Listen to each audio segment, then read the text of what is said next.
Welcome back to another edition of the Gurus Podcast Survivor 50 Recap, Episode 8. It's a full Gurus boat again. X, Mike, and Theo all here with us. Before we begin, please make sure to like, comment, subscribe, follow us on Instagram, on TikTok, on Spotify. We actually split up our content on Instagram. We will do so shortly on TikTok as well. So now we have a dedicated page, Gurus Media, for everything Survivor and reality television and regular premiere television, all that fun stuff over there. Then we also have the Gurus Sports, which will be obviously sports content with all our sports takes. We actually did our NBA playoff preview there yesterday.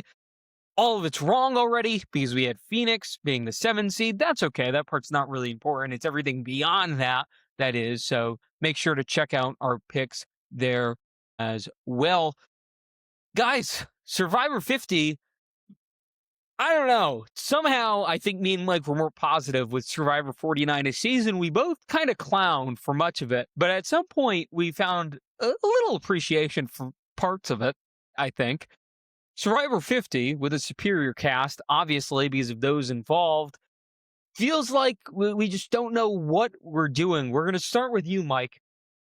Obviously, the theme of this is another twist. We do this duos twist where we have to link up with one other person, and basically you live and die by your duo. You can either win immunity with your duo and be safe, or you can be voted out. We'll get into how it all plays out shortly. I just want to start with this.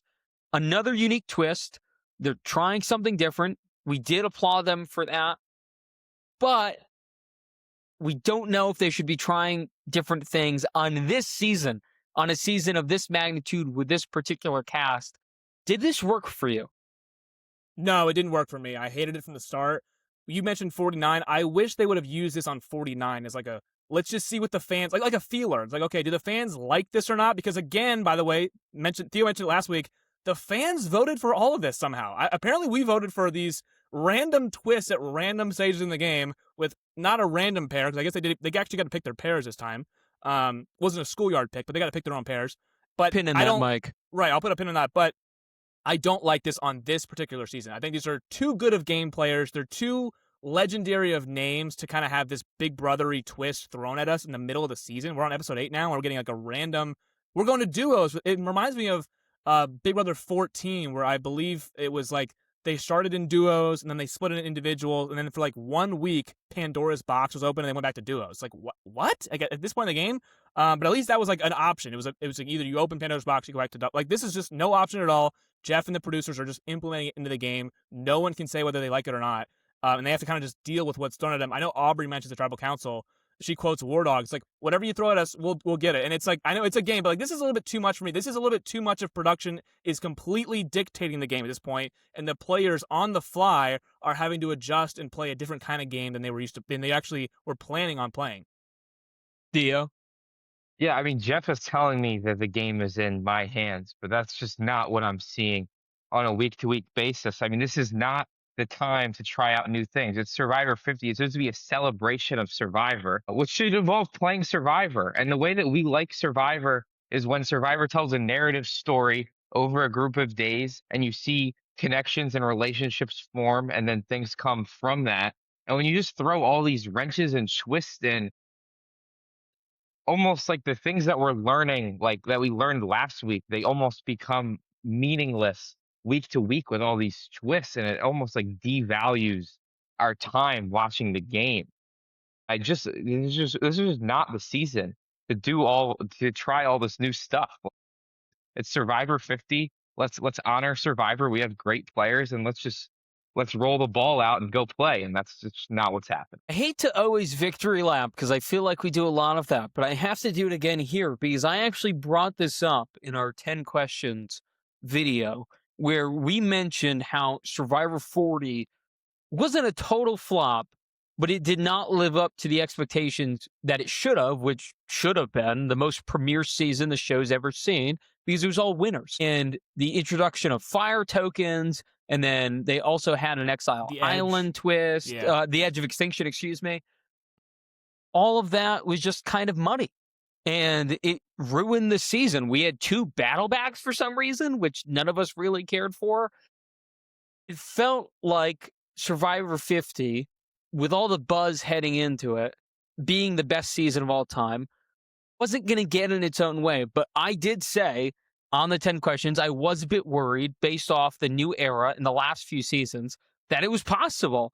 I didn't want to be right about it. I just happened to be right about it. I'm sorry, guys. I apologize that I kind of saw this one coming because Jeff is obsessed with meddling with this game. And I truly wonder if the producers thought that running out the same season with minimal twists year in and year out would get stale at some point. And I can understand that, right?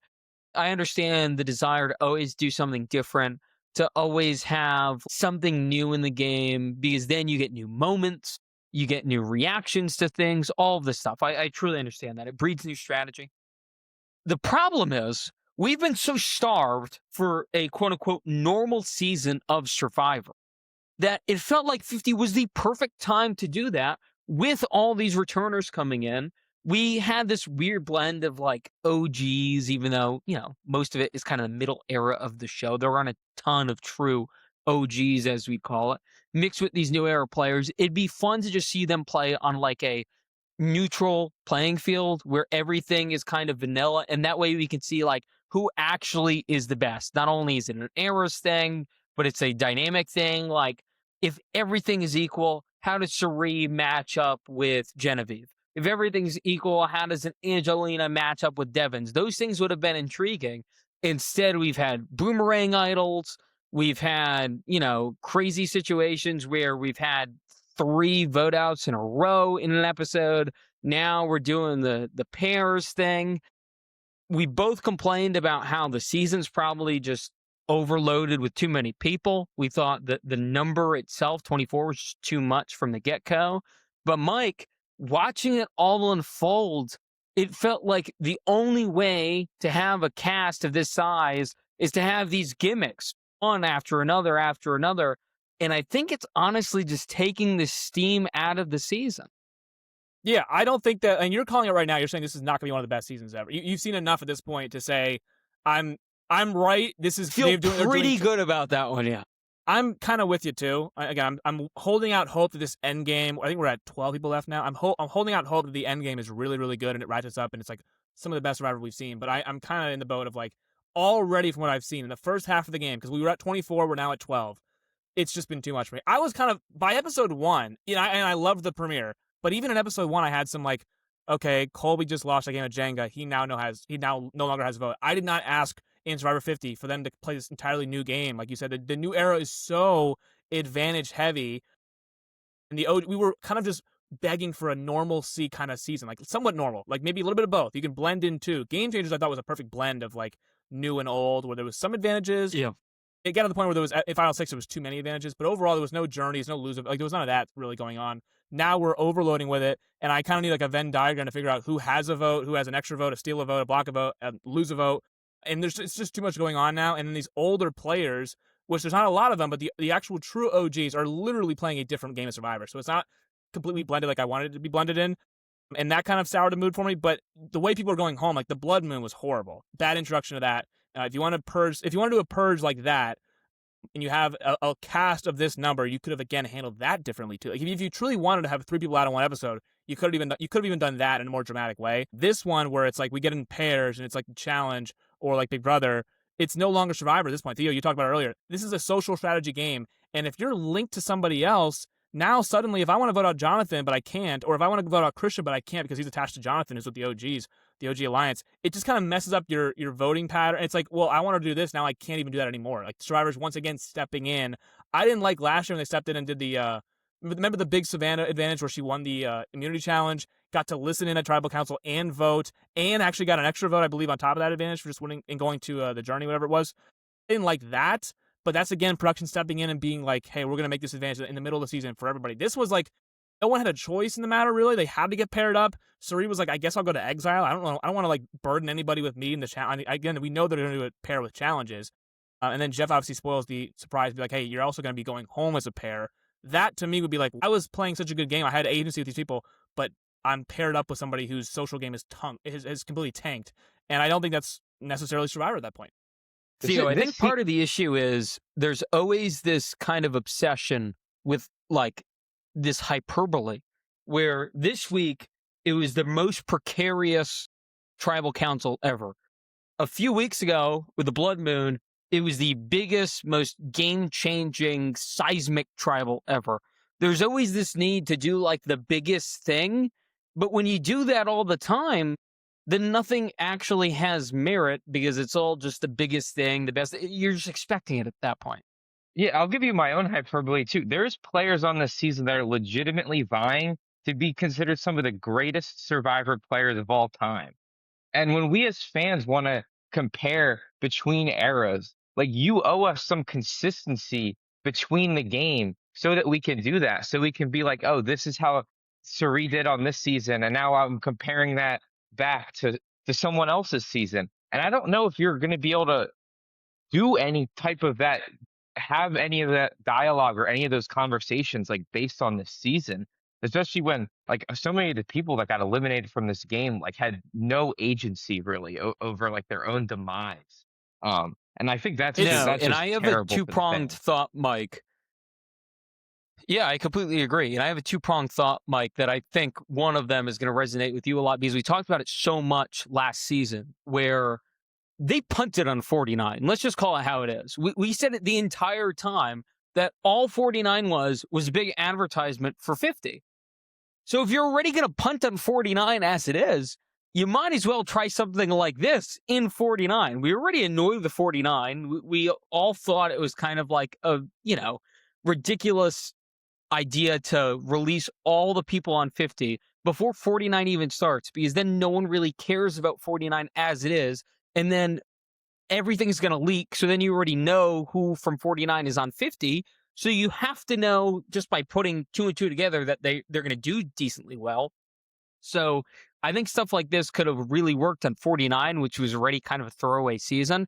The fact that you're doing it on such a grand stage of 50 feels a little ridiculous to me. But Mike, I want your thoughts on this more in particular, because I had you put a pin in something on purpose where you said they were able to pick their own partners. I think that was the fundamental issue with this entire episode that ruined everything.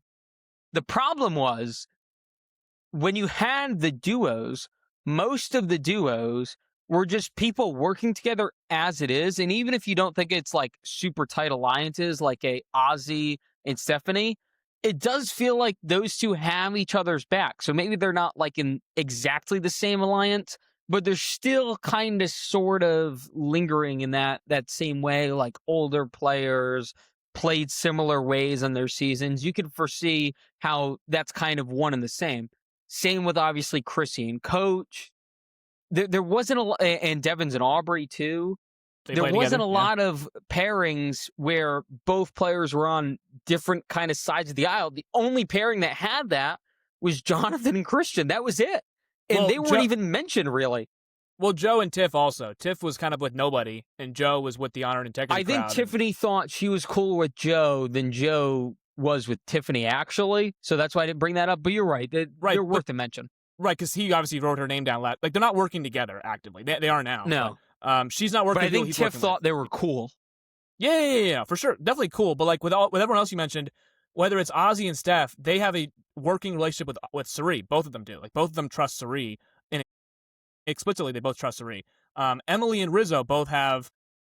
It's a bridge of people that they're all working with the same people, basically. Obviously, Devins and Aubrey are working together. They also play together on Edge of Extinction. Coach and Chrissy working together. So, yeah, that is... But you're saying that ruined... Like, it should have been more random, is what you're saying?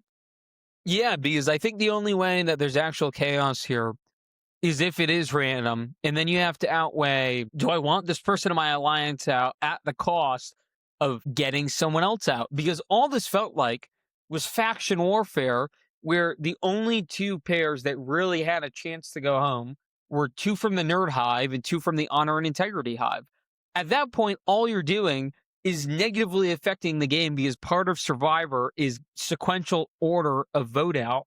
Because if this was a regular episode, only one person going home, and the debate, we'll call it, is between Coach and Devins, all of a sudden, that Devins fake idol play is that much more impactful because then they can maybe flip the vote on to, oh man, we can't get Devins out. Maybe we take a big swing, go for Christian now. Or maybe we try to get out Chrissy instead. Something like that happens, right? Like, oh, they're going to get out Coach. What if we tried to, put them on Chrissy instead? Something like that is far more interesting than what actually happened, which was, well, Devins has an idol, I guess. So the only way we can get two out that are the same is Coach and Chrissy, and we just have to eat it. That's what bothered me more than anything. How about just don't get two out? Why do we? I mean, because even in your way, that's if it's what I'm random, saying. Yeah. No, I'm saying if it's random, I feel like I'm in the Genevieve crowd now. I'm like screwed. If I'm getting the same rock as Coach, I'm completely screwed. I didn't choose to be with Coach.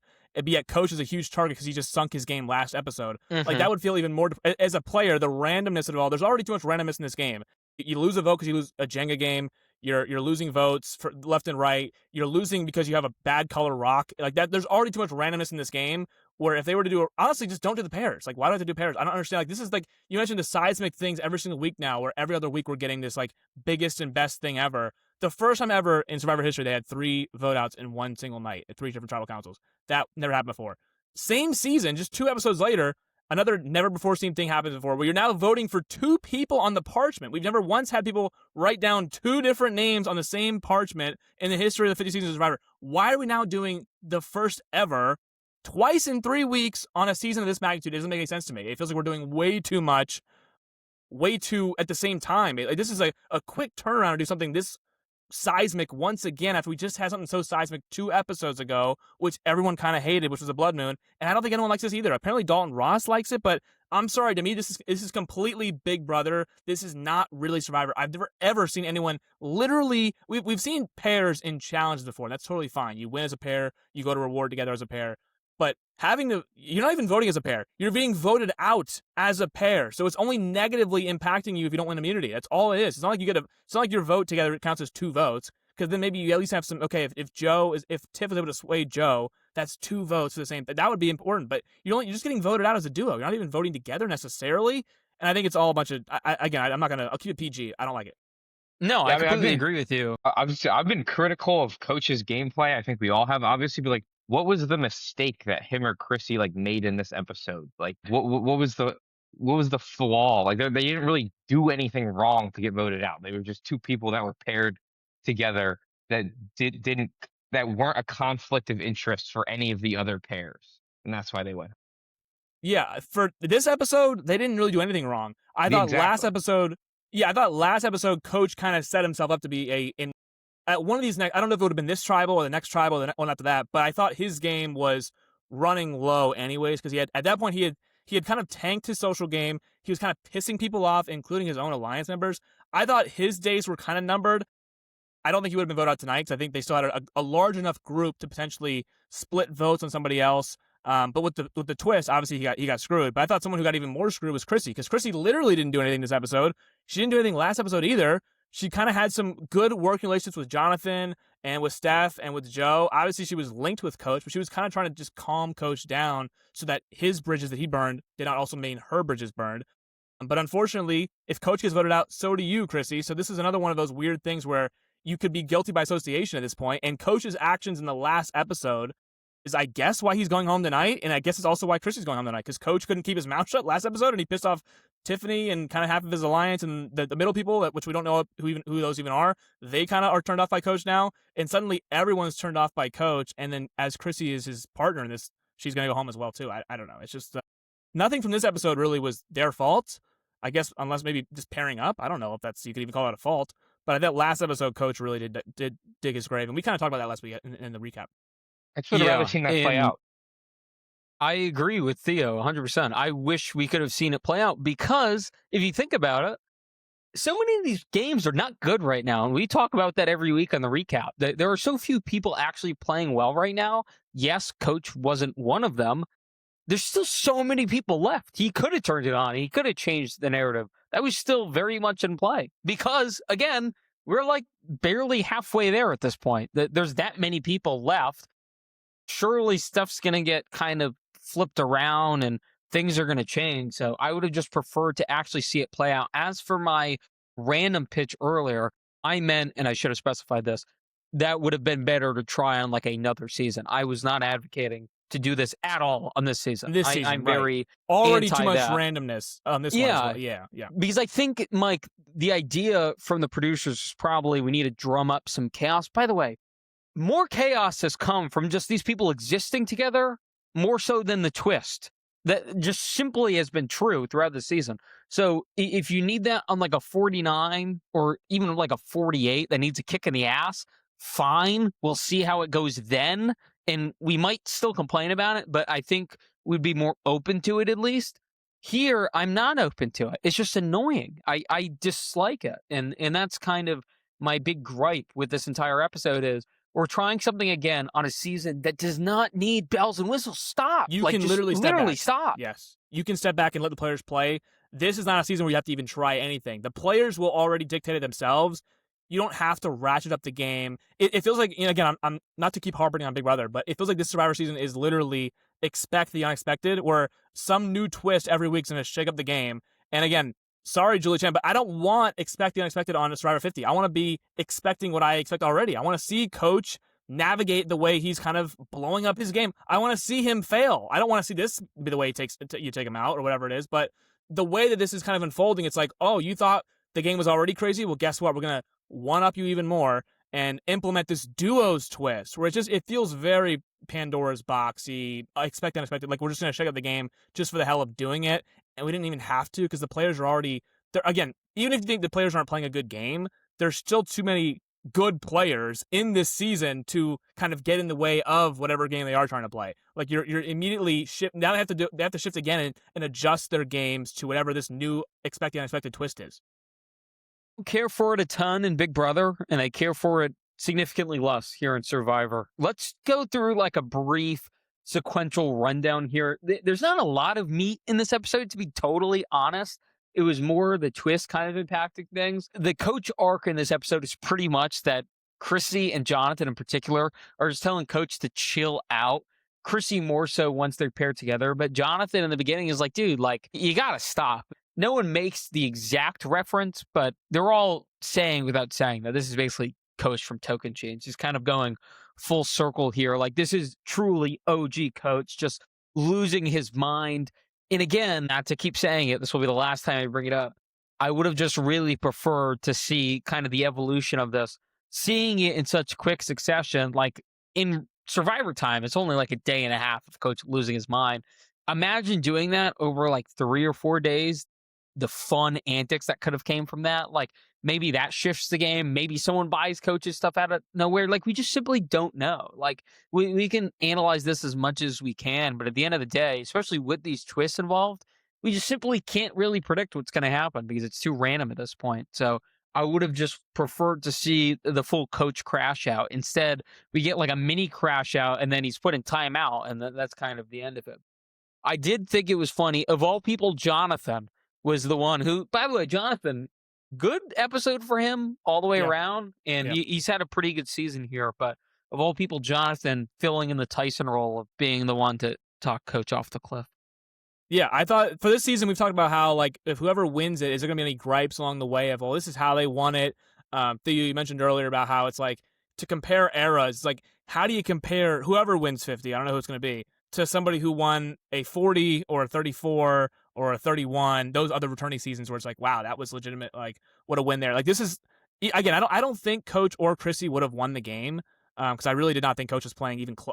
Even the edit was telling me that he was going to be out here pretty soon anyways, but I would have rather seen it play out the way it normally plays out in any other season where Coach just goes out in a blaze of glory. In this way, he took somebody else down with him, and it was just a weird twist that kind of got thrown in there. I think he would have gone home in the coming tribal councils anyways, but I would have preferred for this alliance and these alliances, really, because we call it cliques, but it's, Cerise Wizard of Oz, it's the Nerd Alliance, and then it's the Honor and Integrity crowd. There's 3 different cliques going on, and I would have rather them see, like, okay, will they all have a unifying vote on Coach, or how will his demise play out? Instead, it was like this duos, and Cerise like, whoa, you have a chance to get 2 people out from the same alliance. That could be huge. But they wouldn't look at it that way if it was just a single elimination thing. Like, maybe Chris is not even a target at that point. Maybe they are looking at Coach, but maybe they want to split the votes with someone like Devins or someone like an Aubrey, or maybe Tiffany. Oh, Tiffany, I know obviously wins immunity, but if she was an option in a singular elimination thing where it's not her and Joe both winning it. Maybe that option's on the table. There was like basically no options on the table. It was either Coach is going home with Chrissy or Devins is going home with Aubrey. It was no like, well, let's get out Christian. Christian's linked to Jonathan, who was untouchable to the obviously the honor integrity crowd. Rizzo has an idol, so Emily ain't going anywhere, even though she didn't do anything to earn that idol. She just is kind of paired with Rizzo. So there's like the limited options already kind of sucks. So there's not really as many options on the table that you can even pick from. And Coach obviously made a mess last week and is now, I guess, reaping the consequences of it. But there wasn't any like real navigating he can do because it's not like he can save just himself. He has to save, obviously, Chrissy as well. So I don't know how it took 26 minutes in to get to this, but Theo, this is kind of the bane of our existence right now in Survivor. This middle talk, okay? I can't believe it took us this long to get to this. We texted about this nonstop tonight. So it basically starts with a throwaway line from Stephanie that actually is pretty important, that she suggests that Suri and Ozzy are essentially working with the honor and integrity crowd, which I thought was pretty interesting. We don't really get much more of that, but that is something to keep an eye on throughout the coming weeks. But then we start talking about this middle and how there is a middle, and remember the word middle here because this is important. There's a middle with Aubrey, Devins, and Flippin. So basically like the nerd hive we've been calling it, right? There's this middle, and they're sick of people playing the middle. Here's the problem. If that is what you consider the middle, then how are they playing the middle? What's the side that they are playing? Because consequentially, the middle has to be between two sides. So if they are the middle, what side are they playing off of? Because you would not say they're playing off of Tiffany and Rizzo, the only two people not mentioned there, because that's not really a side. Those two people haven't been linked together, and they're not like one unit. This isn't a middle. This is the other side. And from what we've noticed, they seem to be working more closely with Suri and Ozzy. So you would suggest that Suri and Ozzy are the middle, but what makes this even more confusing, and perhaps she's just using their verbiage against them, Suri also talks about later in the episode in her confessional that Devins is in the middle. What middle are we talking about? I'm so like mystified by this. This makes no sense at all. This goes back to last week too, because Coach, the way the middle works in Survivor is if there's players in the middle, they usually get pitched by both alliances about what to do and what to vote. And Coach would not let Christian in on the plan because Christian was in the middle, which means Christian's not in the middle. If you're getting left out of plans, you're not in the middle. That's not how the middle works in this game. The middle in this game, they get pitched on both sides and they pick a side to go. If you're not hearing a pitch from a side, you're just on a separate side. But everyone's using the term incorrectly. Like, I think if we actually get down to who's in the middle, you're right. It's the Ozzy, Rizzo, and Suri group are the ones that actually have the flexibility in this game to work with either side. The rest of them, really, besides Tiffany, like the line's been drawn and they know who they're working with. And I don't know why they can't acknowledge that they're working against each other. It doesn't make any sense. Clearly, they don't know the line has been drawn because even Rizzo says, I want to be in the middle. I want to be in the position where I can sway both ways. This, yes. He says that. So he's like, I want Devins and Aubrey out. He said, yeah, exactly. But the thing is, they don't know that. So they think that Devins and Aubrey are truly in the middle with Christian and Emily. And again, I hate to keep quoting Big Brother here, but I'm going to do it again. What they're not actually is the middle. What they actually are, and I think someone mentions it this episode, is the floaters. And Rachel Riley, to quote her, floaters, grab a life vest. Grab a life vest, baby. Right. What they're saying in this game, they're using the word wrong. It's not the middle. But what they're using is these people, these group of people, which is really the Nerd Alliance. That's not the middle. We'll just call them the Nerd Alliance. They are going to be able to skate by without having to make any huge moves in this game. They're going to try to just be like under the radar, low radar players is what they are basically. But they're going to kind of just float through. So while Coach blows up a camp, while Rizzo's doing his theatrics, while these sides are doing things, the actual middle, which is really just the floaters, are the Aubreys and the Emilys and the Christians who kind of just skate by. So again, they're using the term wrong, but I do think they've diagnosed the group of people who are working together. They're just not really calling them the right thing. It's not the middle people, it's the floaters in this game. But, I mean, to an extent, I don't know. It's still kind of a separate side. They're not really... But they are floating, usually in Big Brother, the floater verbiage is used when you're not really on a side to begin with. You're kind of, and you're not really playing anyone. You're kind of just existing. I don't think Christian and Devins and all them, they're playing. They're all working together. So I But they're don't know if they're really floating either, per se. I think it's just a separate side, and they're, for some reason, almost scared to call it the other side. Well, the reason why they're scared to call the other side is that they have not yet voted against each other. This is, like I said, Coach's Right. first tribal council was really the Colby vote off, but the first real one was when they unified together to vote out D. So in his mind, they're all together. They're not. He's working with Aubrey. Remember, he made that Aubrey connection at the tribe swap. He kind of brought her into the fold. He linked up with Devins, like he brought them into the fold. So to him, he's working with them. They're not a line in the sand working against him. To him, that was just D and Tiffany and a couple others, Camilla, whatever. So to him and the Honor Integrity Alliance, they're not actually adversaries, even though at home, we're not on the island, but at home we can see these cliques have been divided. And eventually, if they want to draw the line, they don't have to, but we can. They are working against each other. But right now in this game, they're not really. Like, Aubrey has not yet at any point said, I want to go after Coach. That was never once an actual... My only problem with this whole thing is, though, they do acknowledge that all those people are working together. They acknowledge that multiple times. So if some of them are in the middle, I don't know. It doesn't make sense, you know? No. Again, let me catch up. The middle does not actually exist. They're calling in the middle. That part we know. The middle is not a thing. They're saying it, but it's kind of just what they're saying is the dangerous players who are floating by. They think they're with us. We kind of think they're with us, but they also aren't necessarily. And like, you know what I'm saying? Like, they're not actually working against each other necessarily, but they're also they have a common goal. Last week the common goal was vote out D. Both sides agree with that collectively. Now they have to reassess, and it's like, okay, well, who are the people you actually want to go after now? Because to Coach, it's Christian, but he's working with people that are in the middle. My problem is they're picking and choosing. So they're suggesting that Aubrey and perhaps, I don't know, because here's the other thing. Some people are in the middle to some and not to others. So I guess they think like Aubrey's with them, but then she's with Flippin and Christian, who are in the air quotes middle. And then sometimes Devins is in the middle, depending on who you talk to, and other times he's not. So if only one person is air quotes like not in the middle of that group, then aren't they just another group? That's the part that's so confusing to me, is usually when you get this, it's not so blatant that there's like such a clan of people working together, if that makes sense. Like, we keep calling it the Nerd Hive. We know this at home, but they also know it on the island. They've like acknowledged that they've acknowledged that these four people are working together. Yeah, of course they have.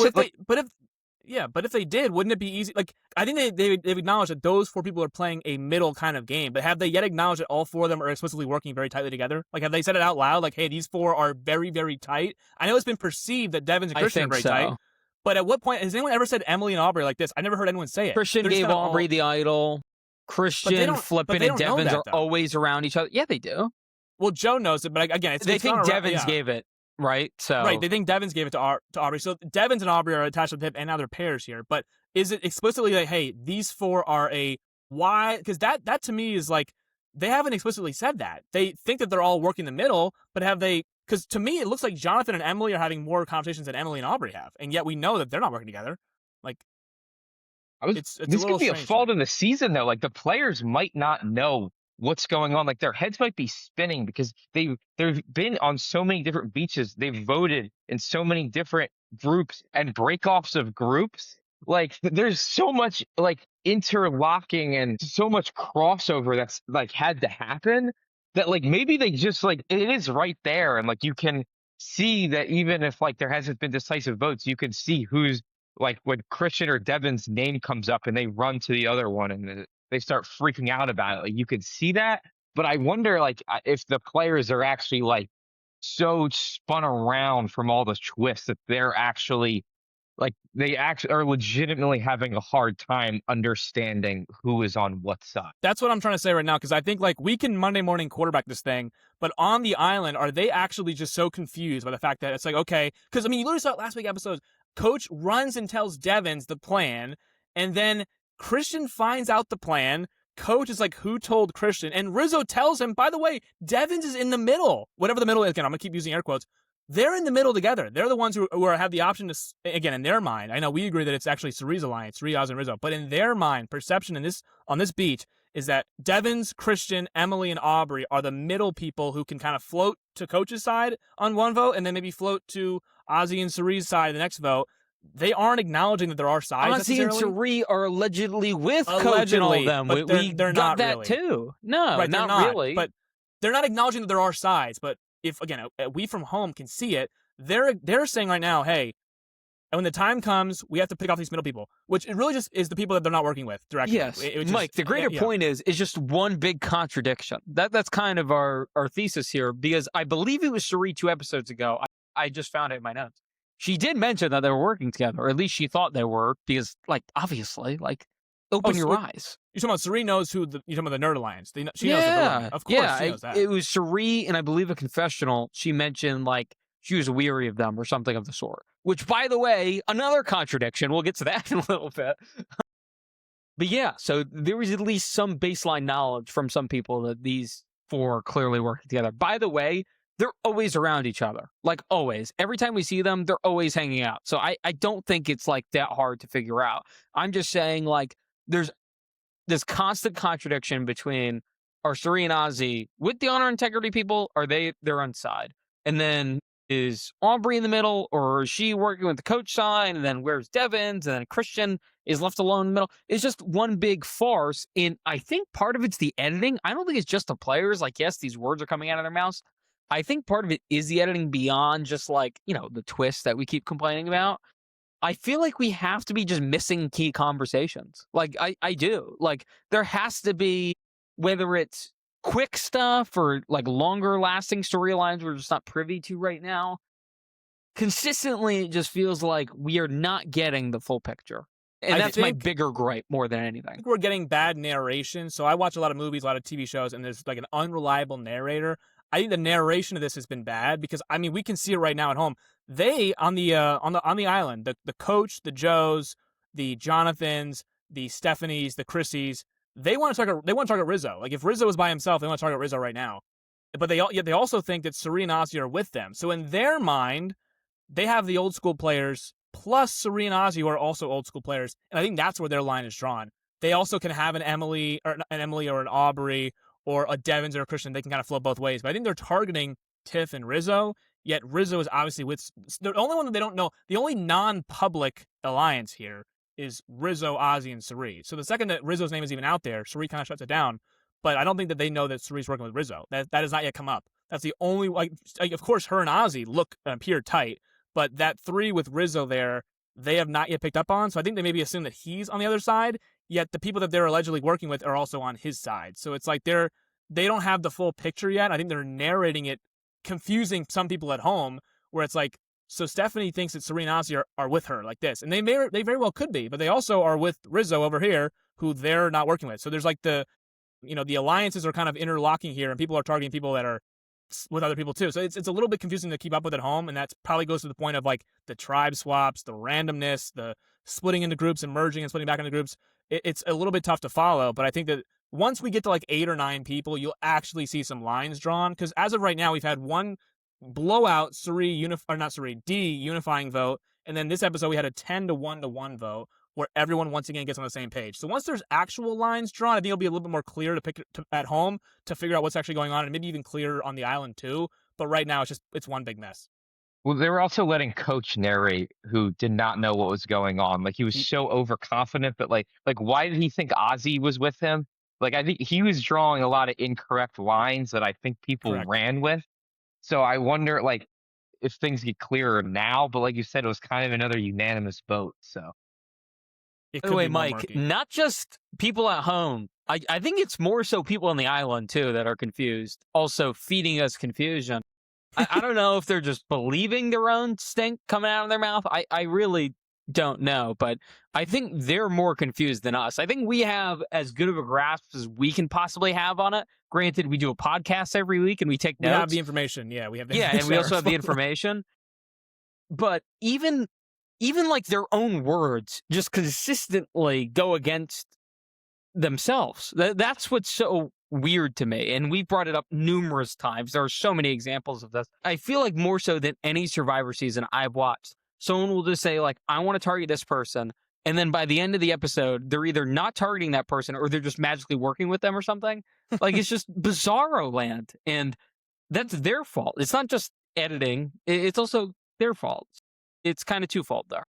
Yeah, we might very well be missing conversations, but I also think that the way that the production is kind of shoehorned in these weird twists, like again, had we just got a normal tribal council today, I think would have gotten a more clearer picture of who's actually working with each other.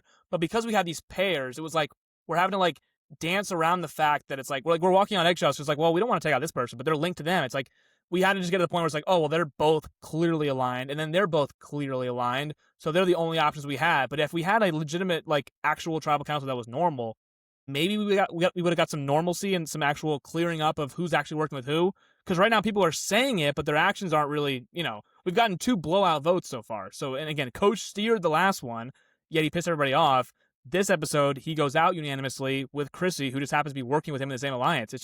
It's very, that's the most clear and obvious vote because everything else is so weird and it's murky. So like, you're not going to vote out, Jonathan and Christian, because that would have been legitimately like the messiest, and like that's two opposite sides of the spectrum to even agree upon one duo. Yeah. And that's kind of why I said on another season, I think the randomness would have been more fun to weigh the pros and cons of stuff like that. I don't want it here. It's too much here. But back to the episode, just some more details in rapid fire here. Ozzy, solid move here. Apologizes to Tiff, says he wrote her name down, but he wants to work with her in the future, so that could be something.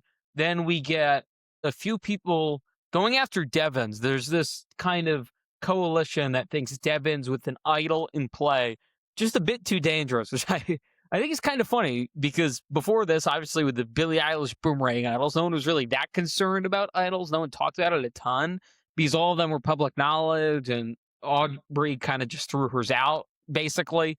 So now idols are back in play. I appreciated that. This could have been a thing from the jump that could have made the season more interesting. But, I promised not to complain as much, so I'll do my best here. We get to the challenge, which is fine, I guess. It's a duos challenge. It's one of those, like, big obstacle courses, a lot of ball involvement, as always.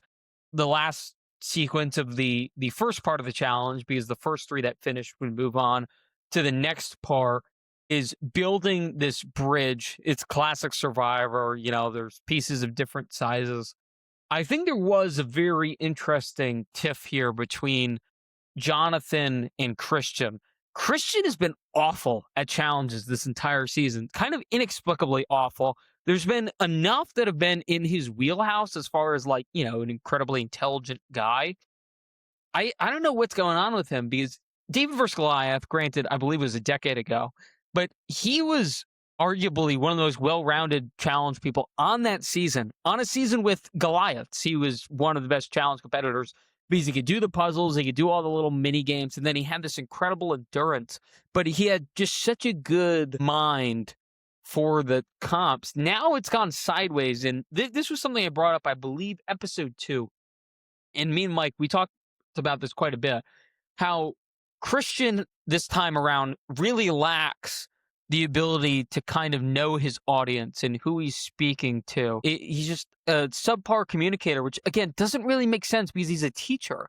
You'd think that'd be something he'd excel at this point. In these comps, in particular here with Jonathan, he folded. I think these guys were like the minus moneyline favorites heading into this. Like they should have easily won this, especially with the next part of the challenge where all they have to do is get a ball out of a cage and then do a maze. These guys should have dominated this, and Christian really folded here.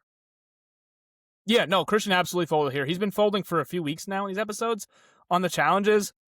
And Theo, I think you mentioned it in a text thread where it's like he's just not good communication wise. Like the communications is not, it's not on part of the season where he's talking to people as if they're, it's very like the thing with Jonathan, that should have been so easy. And yet he's not communicating well with Jonathan. You would have thought that would have been a perfect, like, he's good at this, he's good at this. And I'm not saying like Christian did win the endurance competition a few weeks ago with the pigeonhole, so it's not like he can't. He's still good at some things. It's just the areas you think he would be good at, it's like he's kind of come out a little bit flat so far. I'm not going to be as down as you are. I thought the challenge overall was actually pretty cool. Not unique because we've seen it before. But I thought the actual, like, if you're going to do duos, this is a cool one to run because you have to have, both parties have to kind of hold their weight. If, like, example, Christian's part really hurt them. That slowed them down. He came into that latter portion ahead of Aubrey. They got there first, and yet Aubrey lapped him in that portion of the field, and that kind of was the end of that relay race. But overall, yeah, Christian's kind of been getting humiliated in these challenges. In the areas where you think he would be really good at, he's coming up short. I think that just happens sometimes when people are like brilliantly smart Like they just want to go do stuff and their mind is on doing the thing and they have a hard time like slowing down and doing the thing alongside somebody else because their mind is just working at a different speed. I think that's what we've seen with Christian and a bunch of these like group comps. I still think he could be decent if he gets chances for individual immunity, if they ever give those to us this season. Yeah, he's just weird. This isn't something you would think would regress from someone like him, because I just don't think this was really a problem his first go around. It was actually kind of the opposite, where, he gets the brochachos going and he's able to kind of toss these people he would have never really talked to in the real world. He says as much, right? So it's weird that he has this regression, but regardless, somehow they're not able to advance. So the three teams that do are Tiff and Joe, Stefan, Ozzy, and Aubrey and Devins. From this cluster, I really thought Stefan Ozzy had this, and I was wrong again because Tiff and Joe struggle in the beginning part where they're trying to get the ball out of the cage, and then all of a sudden they go to the end, this little ball maze, and they fly through it. And I guess that's kind of the meta with this comp. We saw it last season with Sophie, where she was really, really behind. She couldn't get the ball out of the cage at all. And then all of a sudden, she just goes like 100 miles per hour in the maze. The ball's just kind of flying around. And somehow that works more so than going slow. I don't really know the logic behind that. But now, 2 seasons in a row, we've seen players kind of go full throttle. They slow it down just at the end when the ball's kind of coming out of the path, when they have to get it in the little hole. And sure enough, Tiff and Joe come out and win. And, you know, fine. I think Tiff was in a decent amount of trouble. And because we know now after some, exit press that Joe wasn't technically in the Honor and Integrity Alliance, despite everything they've told us on the actual show. A few people are like, yeah, technically Joe wasn't in that. It would have been curious to see if they would have cut bait with him here. I don't think they would have, but maybe there could have been a push just because, Tiff obviously just received votes. There was a big anti-Tiff sentiment out of nowhere. We barely saw her on the show, and then all of a sudden people wanted her out. So that was kind of strange. But yeah, so that's kind of all we get from the comp. Anything to add? No, I don't think Joe was ever in any danger. I mean, it's cool that he won it. Ultimately, though, the edit before the challenge, which usually tells us something about the challenge, where Tiff is talking with Ozzy, the damage control was done there. Obviously, she asked Joe to be her partner. He agrees. It seems like they have something there. And then she goes to Coach, and the damage control is so bad. And Coach is like, Coach is like, I did not push your name. And she's like, well, who did then? How did I get 4 votes? Like, who was actually throwing my name out to the point where I actually got 4 votes? And there was no answer, not on the edit at least. They didn't show us the answer. Like, why didn't we get a resolution to that? That made no sense to me. And maybe there wasn't, but we could have at least seen the awkward pause, right? Come on. Yeah. He had to have said something. There was no way he didn't. And again, they cut away from it, and then they're just walking off. And then it's Tiffany's confessional, which is like, Coach is a load of bull. And I'm like, I want to know who he said. Like, imagine if he threw Ozzy under the bus. And then she goes back to Ozzy and said, Coach said you were throwing my name out there. That would have gotten some sparks. I guess he didn't say anyone, and that's like my guess here. He didn't say anyone, and it just looks like he kind of left with his tail tucked between his legs. But then, after she wins, it kind of feels to me like Coach is a dead man walking, because obviously the person who was, if you want to play by the numbers here, public enemy number 1, which is Tiffany, who obviously received votes at Tribal Council last week, she's now safe. And then the next person who caused the most commotion was Coach, and now Coach is obviously vulnerable. So to me, in that challenge, but the second Tiffany won, Tiffany and Joe won. Had this been an actual individual, had it been Tiffany and Joe move on and then only one of you win immunity, if Tiffany wins then, I still think Joe's in a really good spot. I think Joe's just proven to be a more grounded alliance member than Coach, who at this point is kind of spiraling. And I guess, again, it goes to me, Tiffany's more willing as a free agent to work with the Joe than she is a Coach. That bridge is burned. Same thing with Ozzy. I think Ozzy and Joe obviously worked together on the original Sela Beach. Ozzy and Coach, you see the flashback of the Supplies Challenge. There's still something there that they don't trust each other, obviously, or at least Ozzy doesn't trust Coach fully. So I think Coach at this point has not done a good job working these side relationships, other than the Honor Integrity crowd, the actual Zoom people, because I'm not going to include Joe in that.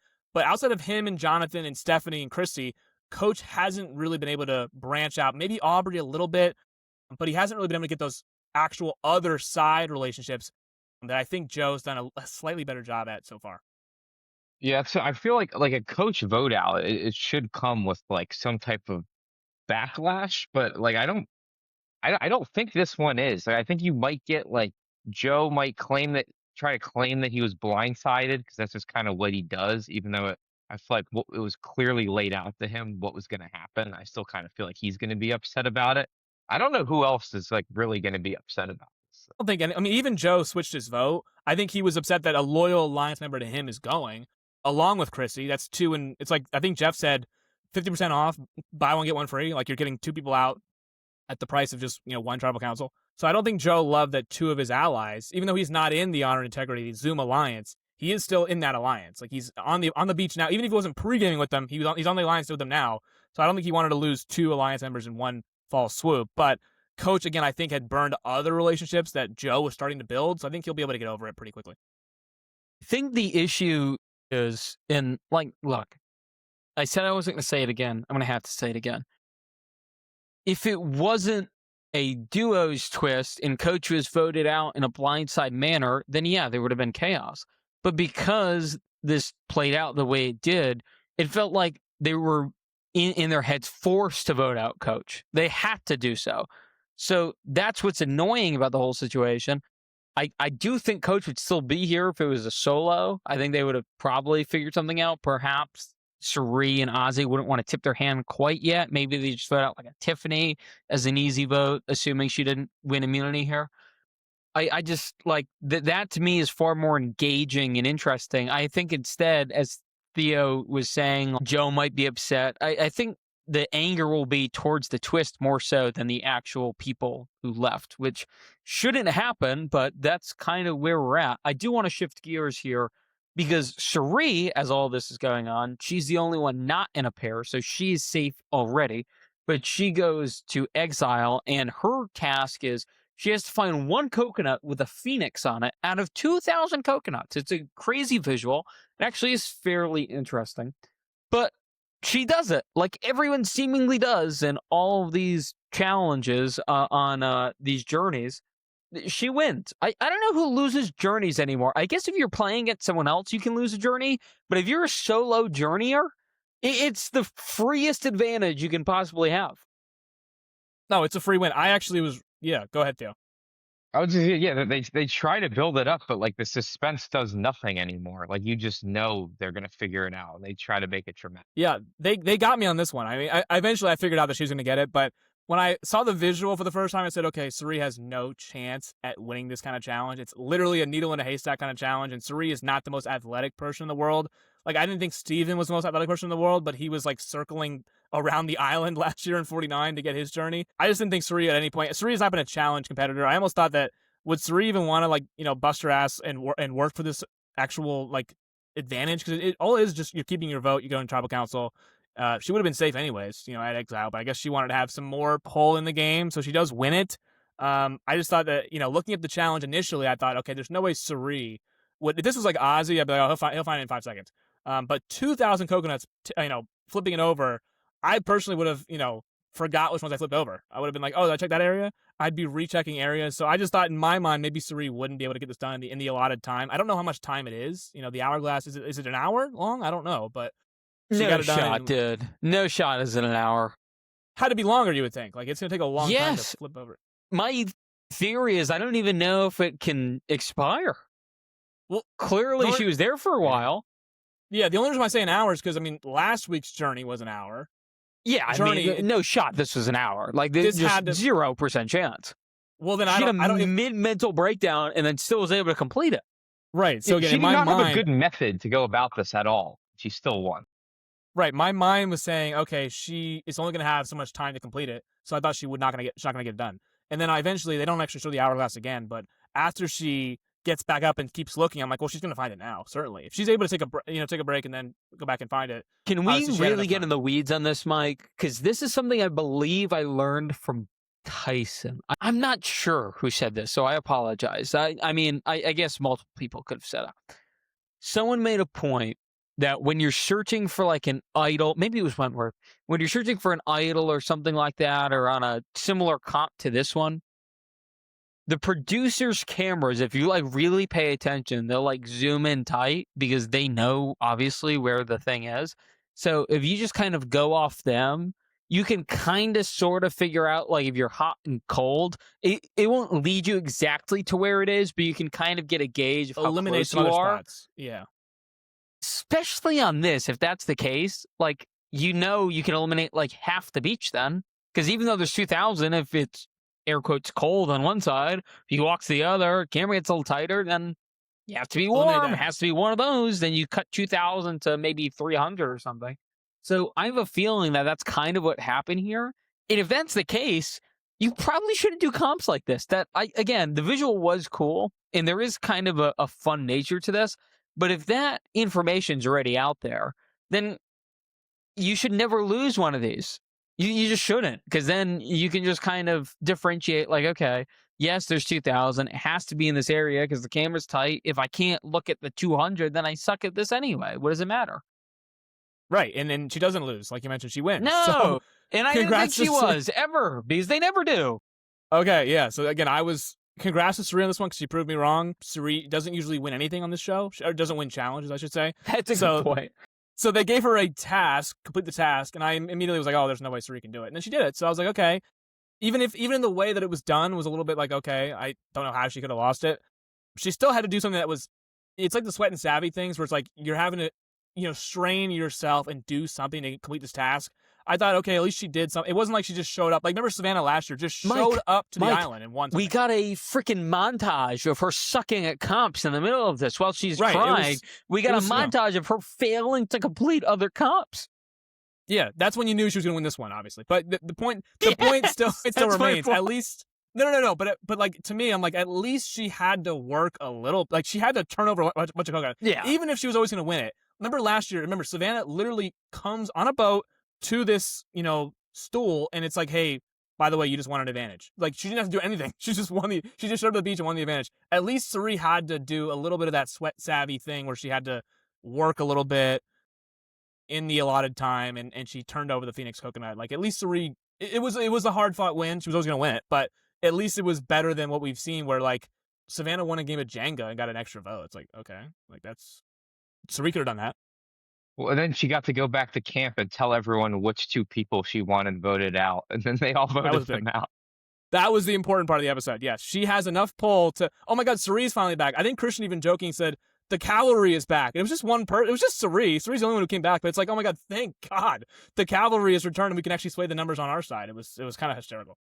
That's motion, baby. That's next level motion. When you are one person and you come back and everyone is just eating out of the palm of your hand. Like, it gets to the point that it's so ridiculous where Ozzy is standing there basically pitching that Devins and Aubrey need to go. And we'll get into this now, where we've been talking about this all night off air in our text thread. Who would we have gone for here?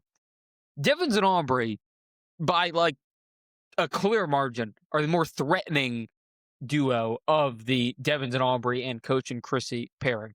Now, the argument for getting Coach and Chrissy out is that honor and integrity group, they have a solid thing going. So if you take them out, then all of a sudden the three left over, 2 to 3, whatever you want to call it here, they are then free agents. And I think Cherie's point was that they could kind of rope in Stephanie into the fold. They have a relationship out of the game. They've obviously played together a few times here. So they're tight as it is, and Stephanie seemingly is tight with them as well.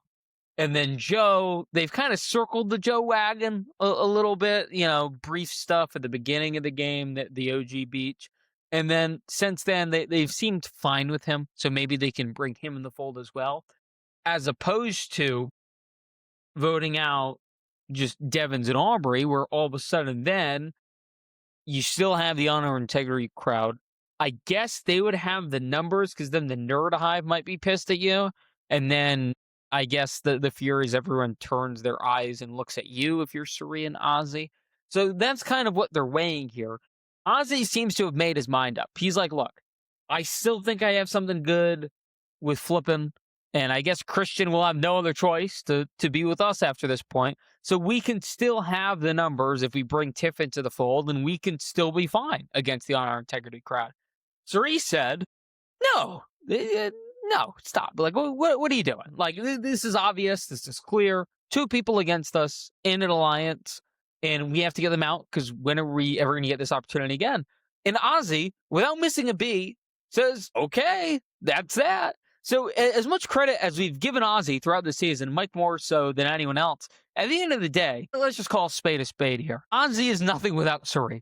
Let's just keep it a spade, because even if Ozzy is right here, which I think he is, I think we're all in agreement that we probably would have got out Devins and Aubrey because I think they're just so cerebral, and you still have the numbers. And by the way, Tiffany just had a public fallout with Coach, and everyone voted for her. She's not going to work with Coach. She's not going to join the Under Integrity clan after that. By the way, also had a blow up with Jonathan as well. So Tiffany will clearly come to your side. You'll have a 6-5 advantage. You will have the numbers. Even if the nerd hive's a little ticked off, you can deal with that down the line. So I don't really understand the logic there. But all this showed me was that Suri, again, has crazy motion. That this goes through Suri. Suri is the captain. She is the head coach. She's all in one. What Suri wants, Suri makes happen. And that's kind of the extent to it. So we can praise Ozzy all we want, but he is still just eating out of Suri's hands at all times. And because of that, there's just levels to this. So Ozzy's playing decent. Yes, no one's denying that. He's playing well even. But Suri is levitating on a different level right now, even if this could have been a misstep down the line. Because in Survivor, what you need more so than anything else is the skill to get everyone to believe your bullshit. If you can do that, you can go really far. Did this cost her something? We'll get into that right now. Mike, start us off because I know you had a lot of thoughts on this. Yeah, so I obviously disagree. I think that Ozzy's playing a fantastic game, and I don't think he's Well, we've upgraded from well to fantastic. Yeah, I think we're now at fantastic. I think he had another good episode. I really do. I thought he had. I mean, even in his right read, he ends up defaulting and going to Suri, which happens with everybody. Newsflash. I think to the point of he's nothing without Suri. I thought if he was truly nothing without Suri, he would have gone home ages ago. He survived 5 tribal councils, 3 without Suri in consecutive order: the Q vote, the Mike White vote, and the Angelina vote. He survived all 3 without her help at all. Now they link back up.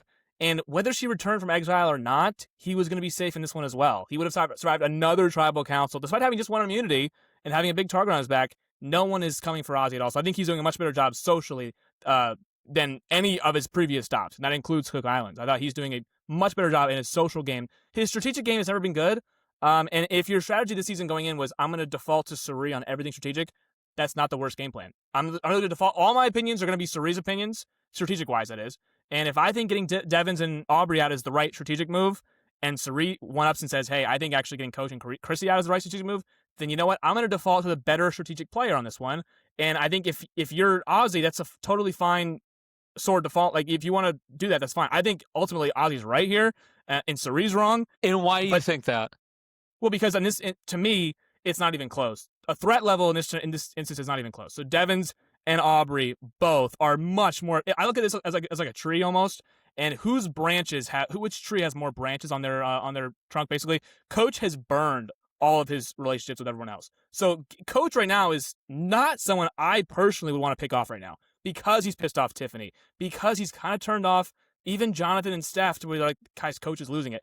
He's turned off too many people now. So why would you cut him now? Like, cutting him now helps both sides. If they're we want to air quotes the middle here, but both sides kind of at this point are like done with Coach. So why get rid of him? It's like not really beneficial if you're actually working against somebody else. So if I'm Ozzy and Suri, and I know Coach is kind of turning off everyone else, and Chrissy, I'm sorry, threat level, Chrissy compared to Devins and Aubrey, it's not even really competitive to me.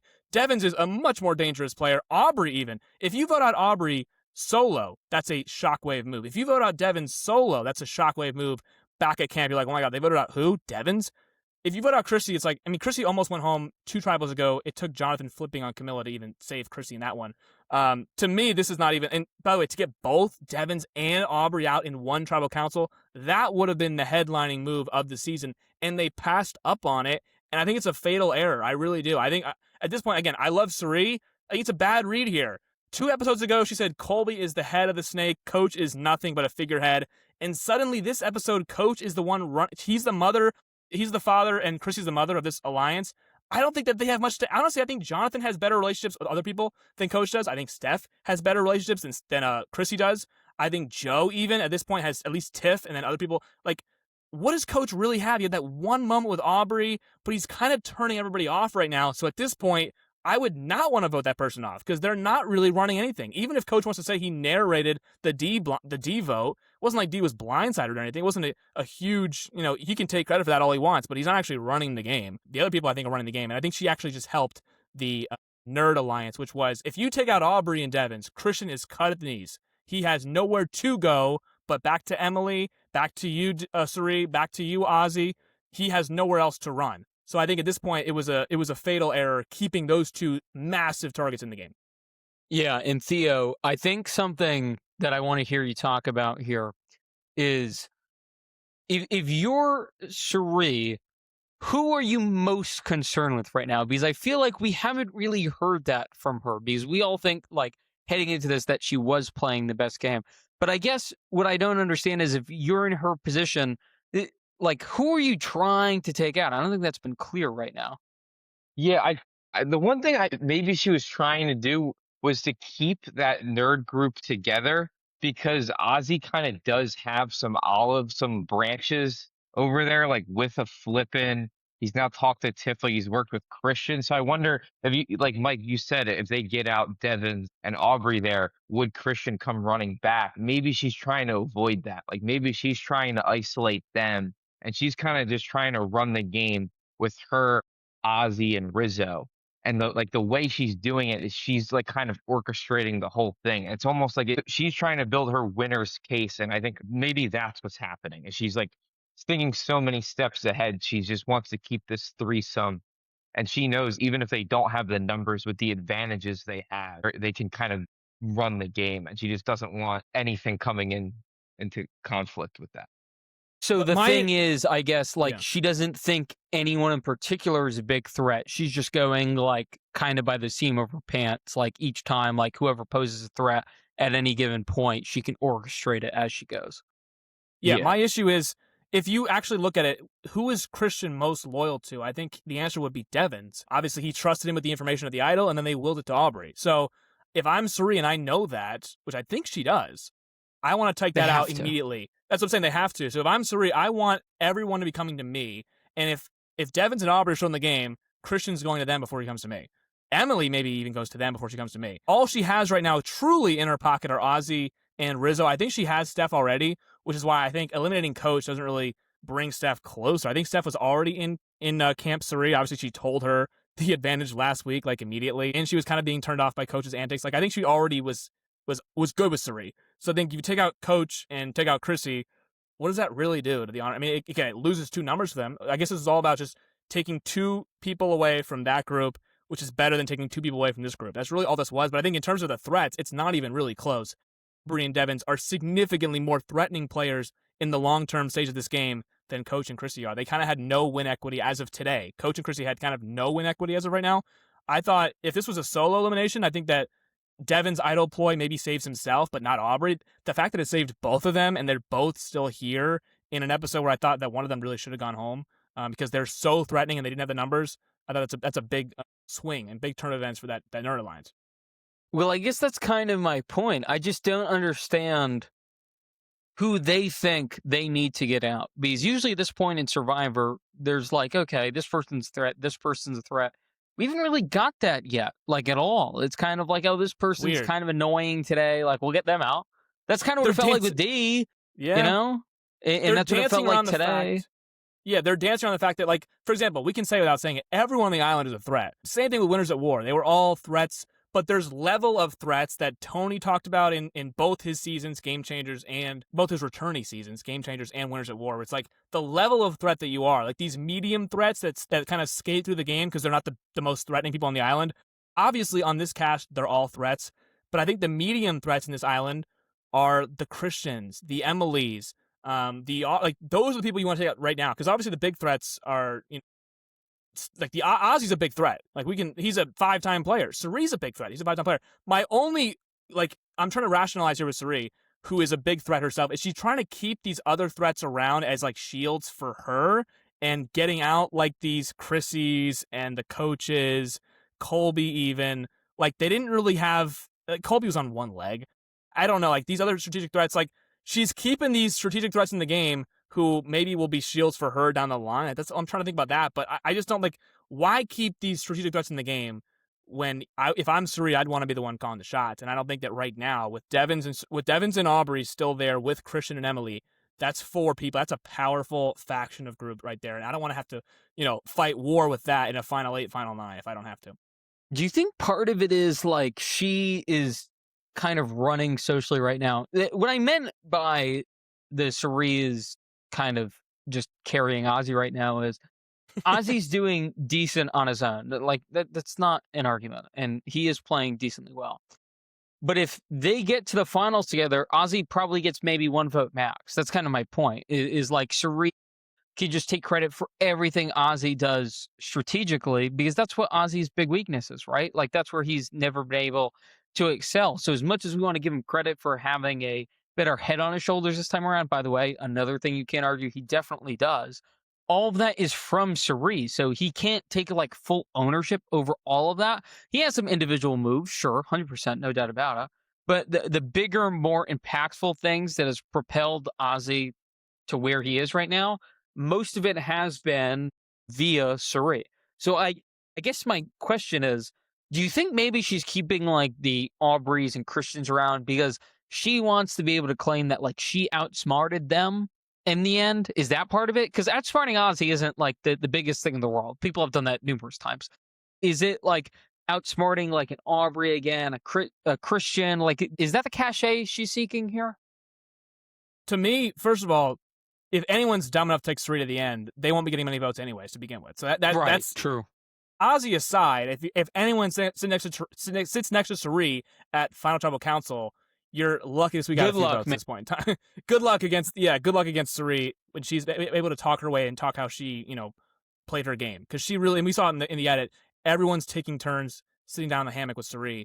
But to go back to your point about, is she just trying to outsmart the smart people?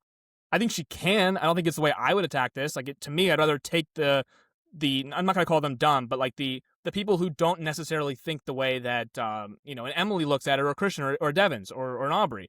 Like, if I'm Suri and I have a coach at the end of the game, or a Chrissy, or a Jonathan, or even a Steph who I've outplayed on numerous game shows before, I'd rather have those people around for a few more votes. So by the time I can kind of cut them loose, it's easier because we've seen it tonight. This was a damn near unanimous vote. I think if you're going to pull off a Devins vote out or an Aubrey vote out, it has to be a blindside because they have some actual agency in this game. I mean, you saw it tonight with Devins pulling out the thing that everyone believed. I don't think Coach is possible. I don't think Coach as a player can even do that. Like, I don't think he has that kind of like. With Devin's whole game is chaos, so he's creating chaos. If I'm Suri, I don't want chaos in this game at all. Chaos got me voted out in Game Changers the last time I played, with 6 people safe and immune. Like, no thanks. So I don't want any kind of chaos in this game if I'm Suri. I want to just kind of play my way of playing that I've played for four times now, 5 if you include Australian Survivor, where I have influence over everybody, and the people that are left are easy to control. I think that if you leave Coach in the game, leave Chrissy in the game, they're kind of easy people to control.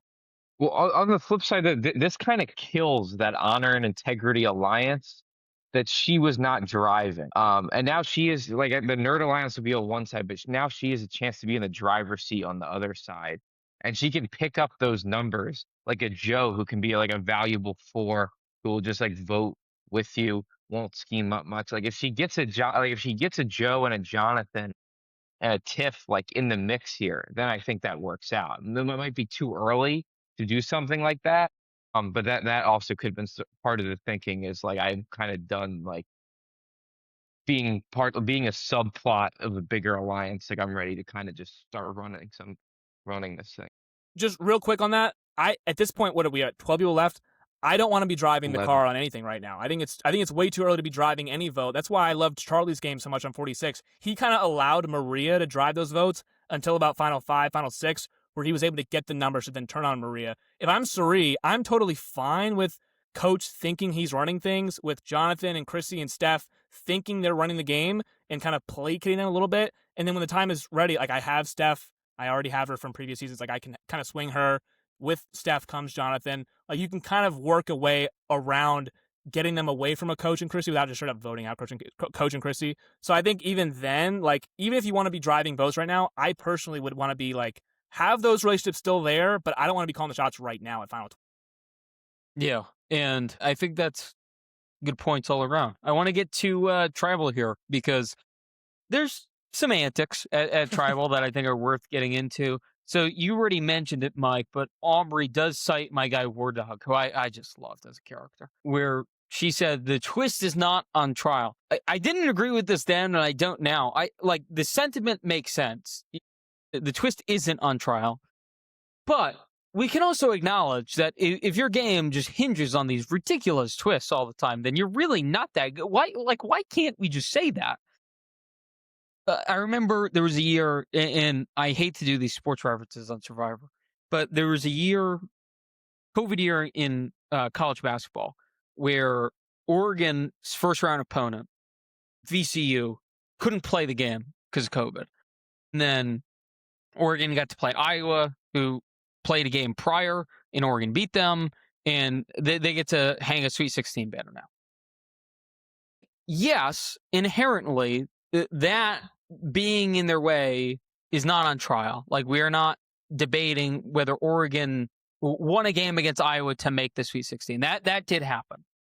But we can also say, like, okay, little Mickey Mouse that they made the Sweet 16, winning one game when they didn't have to play before that. They get an extra long rest, and they get to play Iowa.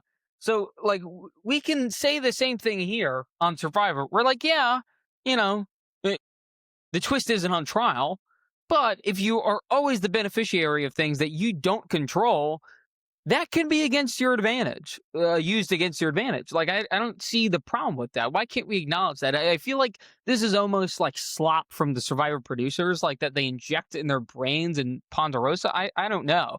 Because I like the only person who seemingly called this out, Coach did a few times recently, but the only person I've seen call it out on the show is Christian, where he's like, the fans voted for this. Like he said it sarcastically, like, yeah, this is ridiculous. Like, I don't know why we can't shit on the twist. Like, that's fine with me if they do that. I'm sorry. It's also funny, again, that Aubrey's the one who says it at Tribal Council. Remember a few tribals ago with Genevieve, and she was like, controlled luck, earned luck. That benefited Aubrey. This also benefits Aubrey because, again, I wholeheartedly believe that if Rick Devens pulled out a fake idol and they said, okay, we cannot vote for Rick Devens anymore, I think Plan B would have been Aubrey. And in this case, there is no Plan B, because if you vote for Rick Devens, you're voting for Aubrey. And if you can't vote for Rick Devens, then you cannot vote for Aubrey. So him even pulling that out was very beneficial to Aubrey. Obviously, she looked at him like, oh my God, you saved my life in this game. Mike, that's her earned luck.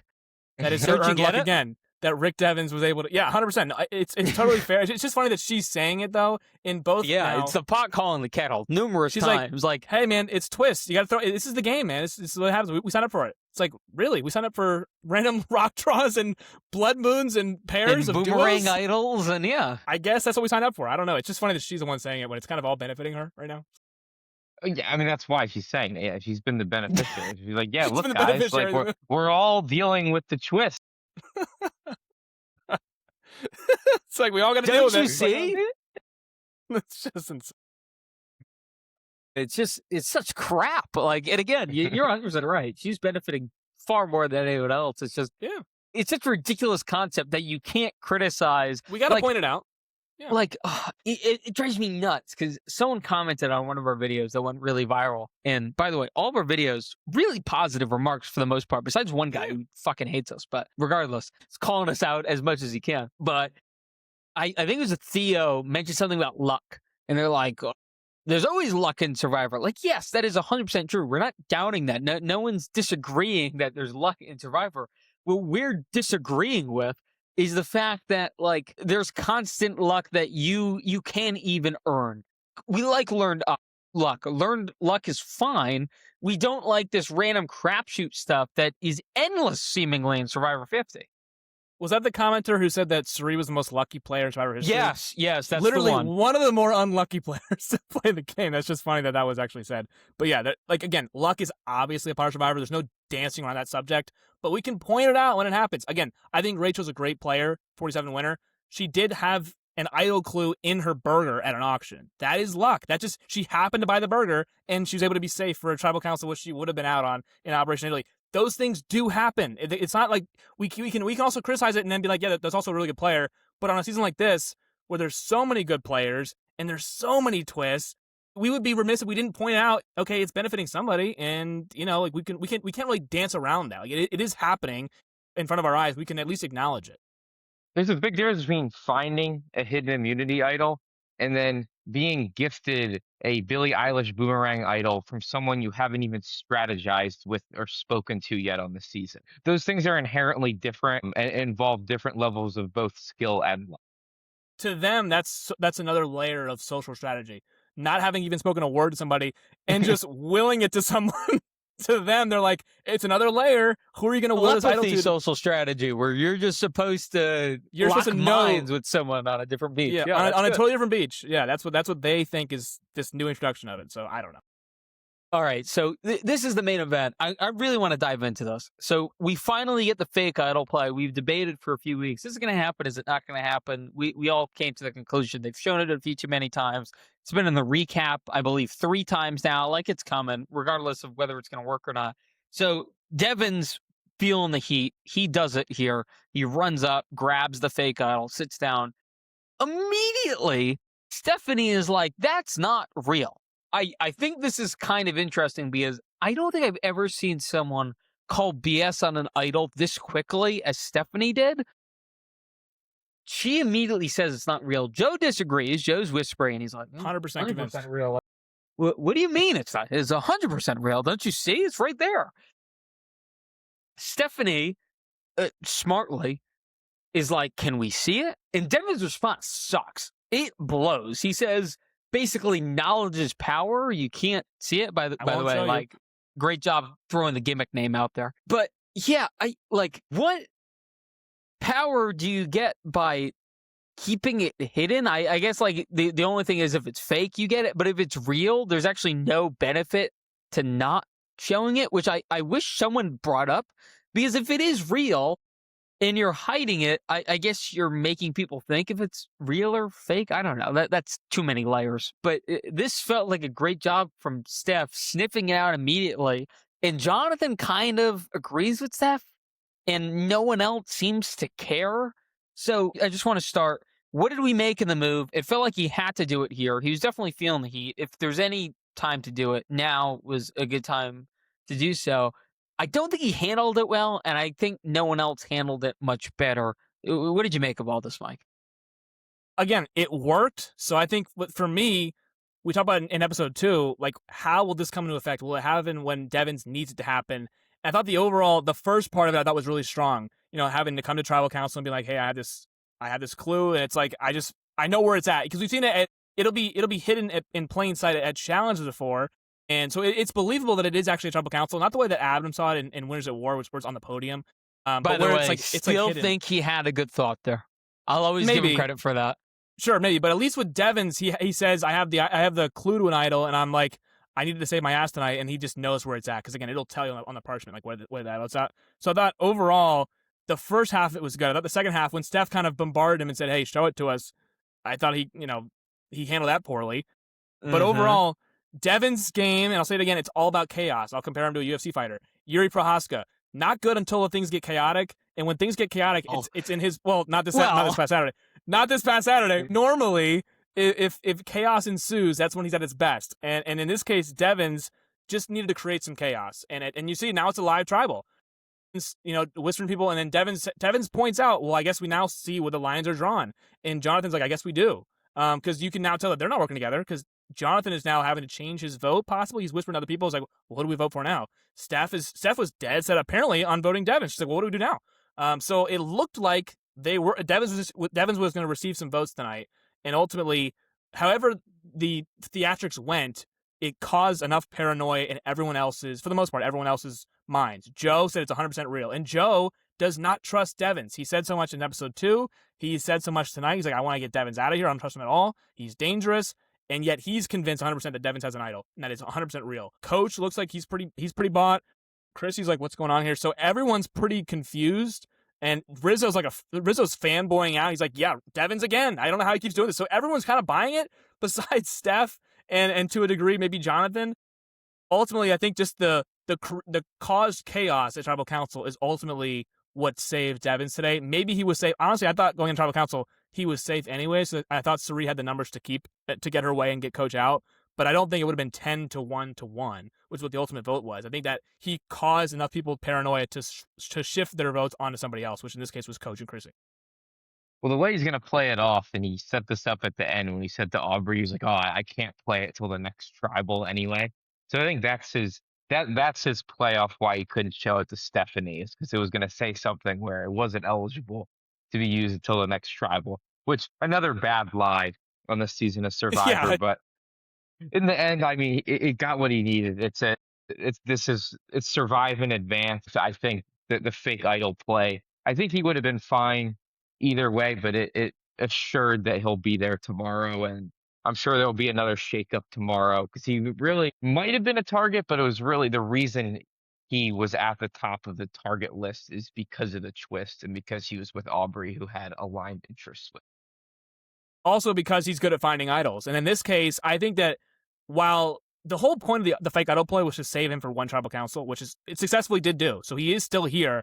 I would have been more interested if it was like an obvious Devins is going home tonight no matter what, and then he pulls it out and it's like, oh crap. Like the Malcolm one in Fans vs. Favors 2, where it was like this person's going home and they come into tribal council with an idol around their neck. And it's like, wait, we have to literally change course. In this one, it looked like I don't know what the vote would have been, but I think Devins might have still stayed if it was an actual like Devins is going home and it's just Devins, not Devins and Aubrey. And Devins straight up just has an idol that'll save himself. I think that would have been much more interesting if anyone bought it there and what the votes would have been in that situation. Yeah, I love the creativity behind it, and I think this is going to really spawn numerous terrible fake idol plays in the future. That this is going to set such a terrible precedent. But I just feel like Stephanie called him out in too much of a laissez-faire manner. I wish she maybe projected her voice a little bit more. If they put actual pressure on him, this could have went so differently. I think what she did was smart, asking him, but she just folded way too quickly. If they actually got some troops together and were like, we need you to show us, then that could have been, viable. And the other point, if they were going to vote out Coach and Chrissy anyway, then what's the harm of just voting for Devins? You're going to make him burn the idol or he's going home. So that's kind of why this felt a little flat for me, because why not just force him to either play it or he's going out? Instead, you kind of just abide by his demands and you vote out someone you don't want to. And oh, by the way, he kept his idol because he read you guys like a book that you were freaking out too much, which obviously was the greater plan. As Mike said, he loves chaos, and that was the overarching goal, is to just make everything so chaotic that you are muddling people's brains and they're just going to do what you want them to do. But I thought this was kind of an easy one to at least call his bluff. Like maybe he stays because he has the votes and maybe that's just the end of it. But I thought the attempt of just trying to put votes on him and seeing what happens, like, why is there such a fear of putting votes on a guy that has an idol when you already know exactly what's going to happen if they play the idol? Like, it's a little bit different. Like, Mike, what you said, if Devins was going home 100%, he plays this fake idol, like it grabs in whatever.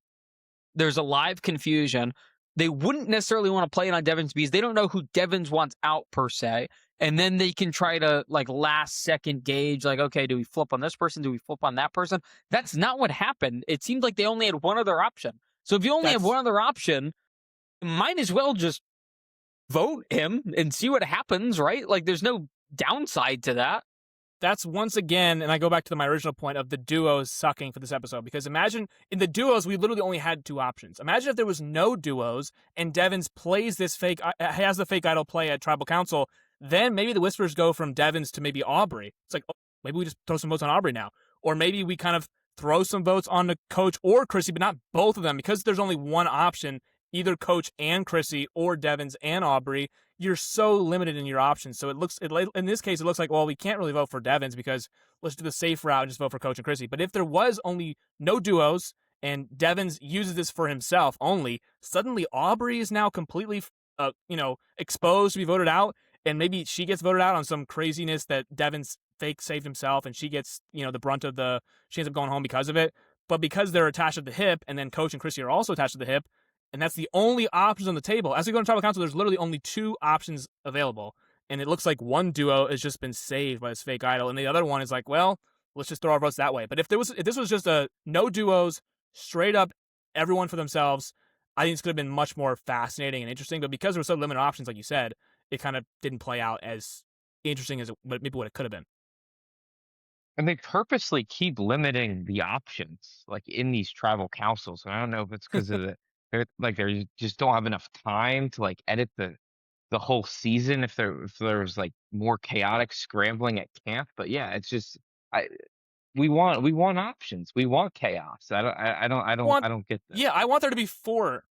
I want there to be four people potentially on the chopping block in the middle of a live tribal council. That could have been really, really interesting. Like we could have gotten, you know, Devins possibly still receiving votes, Aubrey possibly still receiving votes, Coach, maybe Rizzo, maybe somebody, I don't know. It could have been so much more dramatic. Maybe Christian, if he's not attached to Jonathan, suddenly becomes an actual option now.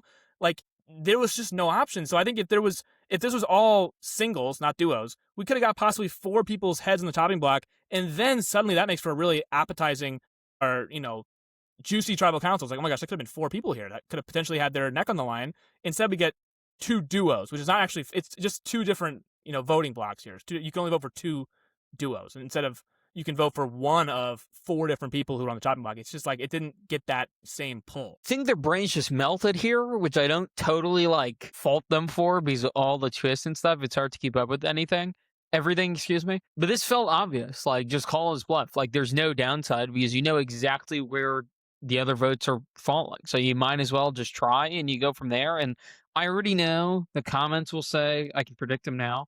They'll say you don't want to write someone's name down and then return to camp with them. Didn't you say that last week? Yeah. But if they already know you're going to write their name down, then what's the point? He knew that he was on the chopping block by a big group of people. He still thinks you're against him. This doesn't really change his mind. He just thinks he got one over on you now. So I don't really think that that's in play here, as opposed to last week when it was Tiffany and Dee, and you saw a lot of people not wanting to go against Dee because they knew she was returning. Yeah, but that's the thing. Jonathan and Stephanie ultimately did decide to go with the group and vote out Coach and Chrissy, but they're not going to go back to camp and be hey, Devins. Jonathan one of them voted for Devins anyway. One of them voted for Devins anyways. Yes, you're right. One of them voted for Devins. I think it was Jonathan. Okay, maybe it was Jonathan, but Chrissy voted for Emily and Rizzo. Chrissy's no longer here. So everyone else voted for Coach and Chrissy. So it's not like you're going to, Stephanie, for example, voted out Coach and Chrissy. She's not going to go back to camp and be like, hey, Devins, you want to be buddy? But she was still going to, she's still going to bombard him to get that idol to be looked at. She's going to, let's examine that damn idol. I want to see it. She's not working with him. So just because they unanimously voted out Coach and Chrissy this episode, ultimately, I don't think that really bought Devin some relationships that he's going to, he did not, he saved himself for one tribal council. He's still a huge threat though. And I would be still on high alert if I'm Devins.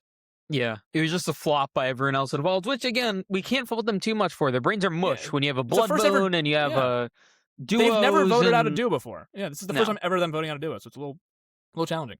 But again, that's, a format issue, and that's what happens here. So, production. Anyway, it's that time of the week. Let's get to our episode ratings. So, a few weeks ago, me and Mike shimmy down on the blood moon, me far so more than Mike was. Last week, positive grades across the board from all of us, 6.5s and up. We'll start with you, Mike. Episode grade for number 8 here, this weird duo twist episode. I'm gonna give it the same grade as the blood moon one. I'm gonna give it a 6. Ultimately, again, the tribal council kind of saved it. I thought if it was just a normal coach vote out, it would have been kind of blah for me because overall I hate the duos twist. But I think ultimately the chaos that did ensue at Tribal Council gave me enough of a boost to give this a 6. I think Devin's pulling out some chaos was really impressive. It was crafty. Again, I don't like I got enough. I think the challenge was fun. I got a Joe and Tiffany come from behind win. That was cool. I got Surreal on Exile Island, kind of a full circle moment of her first season being Exile Island, Panama. There was enough cool things. Again, the characters are carrying the season. The actual format does suck. The production getting so hands-on does suck. But ultimately, when I'm grading it against other seasons, 40, whatever, those are 2s and 3s. This is still infinitely better than those. But obviously, these episodes should be 8s, 9s, and 10s, and they're just not for me. This is a 6 because the Tribal Council was at least entertaining. Even D is on the jury be this is fun. So ultimately, it was a interesting tribal. It was still a dogpile vote, but I got more out of the tribal than I thought I was going to get initially. Theo. Yeah, I mean, as much as we complain, I think it is still compelling. I still want to be watching it when it's on. I'd probably give this one a 6. Like again, the tribal at the end was really good. Just really enjoyed the Ozzy Sari moment where she came back and he was like concocted this whole plan. He was having a good strategic episode. He was like, "Yeah, I'm gonna. It's got to be Aubrey and Devon's," and she's like, "No, we're not doing that." And he was like, "Oh my god, like I was almost gonna do that. I was so stupid." Like he didn't even try to defend his line of thinking. So that's a scene that'll stick with me from this episode. I enjoyed that, but I'm going with this. I did too. We know I'm a harsh grader. I'm harsher than you guys. I'm going to 5 here. So I like when the actual survivor is being played because again, the characters carry this season. And if you did this same format with, we'll call it the cast of like 48, for example, this would probably be like a 2, maybe less than that, because they just wouldn't be able to handle it. At least here, we get some of the greats of the game that are able to propel it up to as close to as good as we're going to get it. So that's why it's still a 5. But the format is so negative, so consistently for me. It is just detracting from what I think could have been truly the best season ever, as Jeff proclaimed before we got going here. I just think it's all I can think about. When it's not happening, when the twists aren't actually going on, and it's just like camp life or we're getting some strategy, I'm eating everything up. And as Theo mentioned, I am enjoying it when it's on. But when I see these twists happen over and over again, it just annoys me to no end, and I have to unfortunately dock it severely because of that. So again, I'm a tough grader, but that's how I roll here. What about stock up? We're going to start with stock up here. 2 this week. I want to because a lot is kind of formulating out. It's tough to keep track of everything, but I think there's definitely some risers this week, Mike. 2 for stock up. Ooh, this is a tough one. I think this is.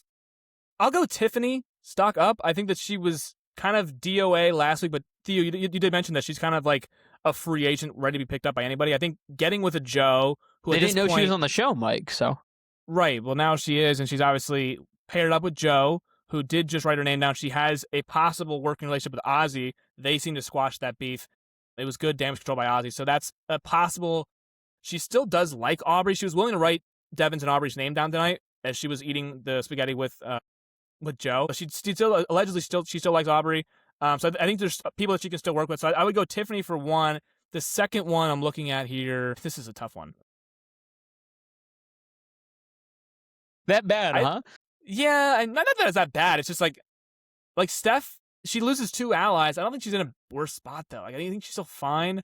Maybe not stock up, but I think she's still having a good season. Maybe Aubrey, like she survived what I thought was really she could have gone home, and she's still here. And obviously Devins is the more threatening player of the 2 right now because of what he just pulled. So I think maybe Aubrey is kind of like not the biggest, she's not the biggest threat in the world, and she's behind other big threats, and she still has some potential. Again, she said it in the episode today in her confessional. I just love Sari. She again was talking. She played with Sari in Game Changers, but we haven't seen that much of them so far in this season. But I think we're going to get some. So I think Aubrey still has some other people at her disposal if she can, kind of separate herself from maybe a Devins or somebody else, a sinking ship potentially. So I think maybe Aubrey just on a circumstance that she survived another. She benefited again from a twist, and she's still here. Really, I really like where Rizzo's at in this Power 3 alliance, the way it currently sits, where it kind of looks like I kind of think that alliance is set up to run the game. I think Cerise's kind of gonna take credit for Ozzy's moves, which kind of eliminates him, and then it looks like she might make herself too big of a threat. So I kind of like Rizzo's spot in that little trio that is wielding a ton of power in the game right now. And then I go Steph for the other one. She's playing a really balanced game, outraising her threat level much. So even though, yeah, she lost 2 alliance members, I actually think she's in a pretty good spot. Yeah, I've actually been incredibly impressed with Stephanie's game. I think even with like the Colby rehabilitation, I think as far as like a pure survivor player, I think she's done probably the most for her stock here. Because Ozzy, as great as he has been with Sari the entire time. Steph's been a solo. She's been kind of by herself. She had Colby, obviously, but it wasn't like Colby was like guiding her hand and telling her what to do. Like she's made all these reads by herself, including like I still think it's incredibly impressive. She called out that fake idol instantly.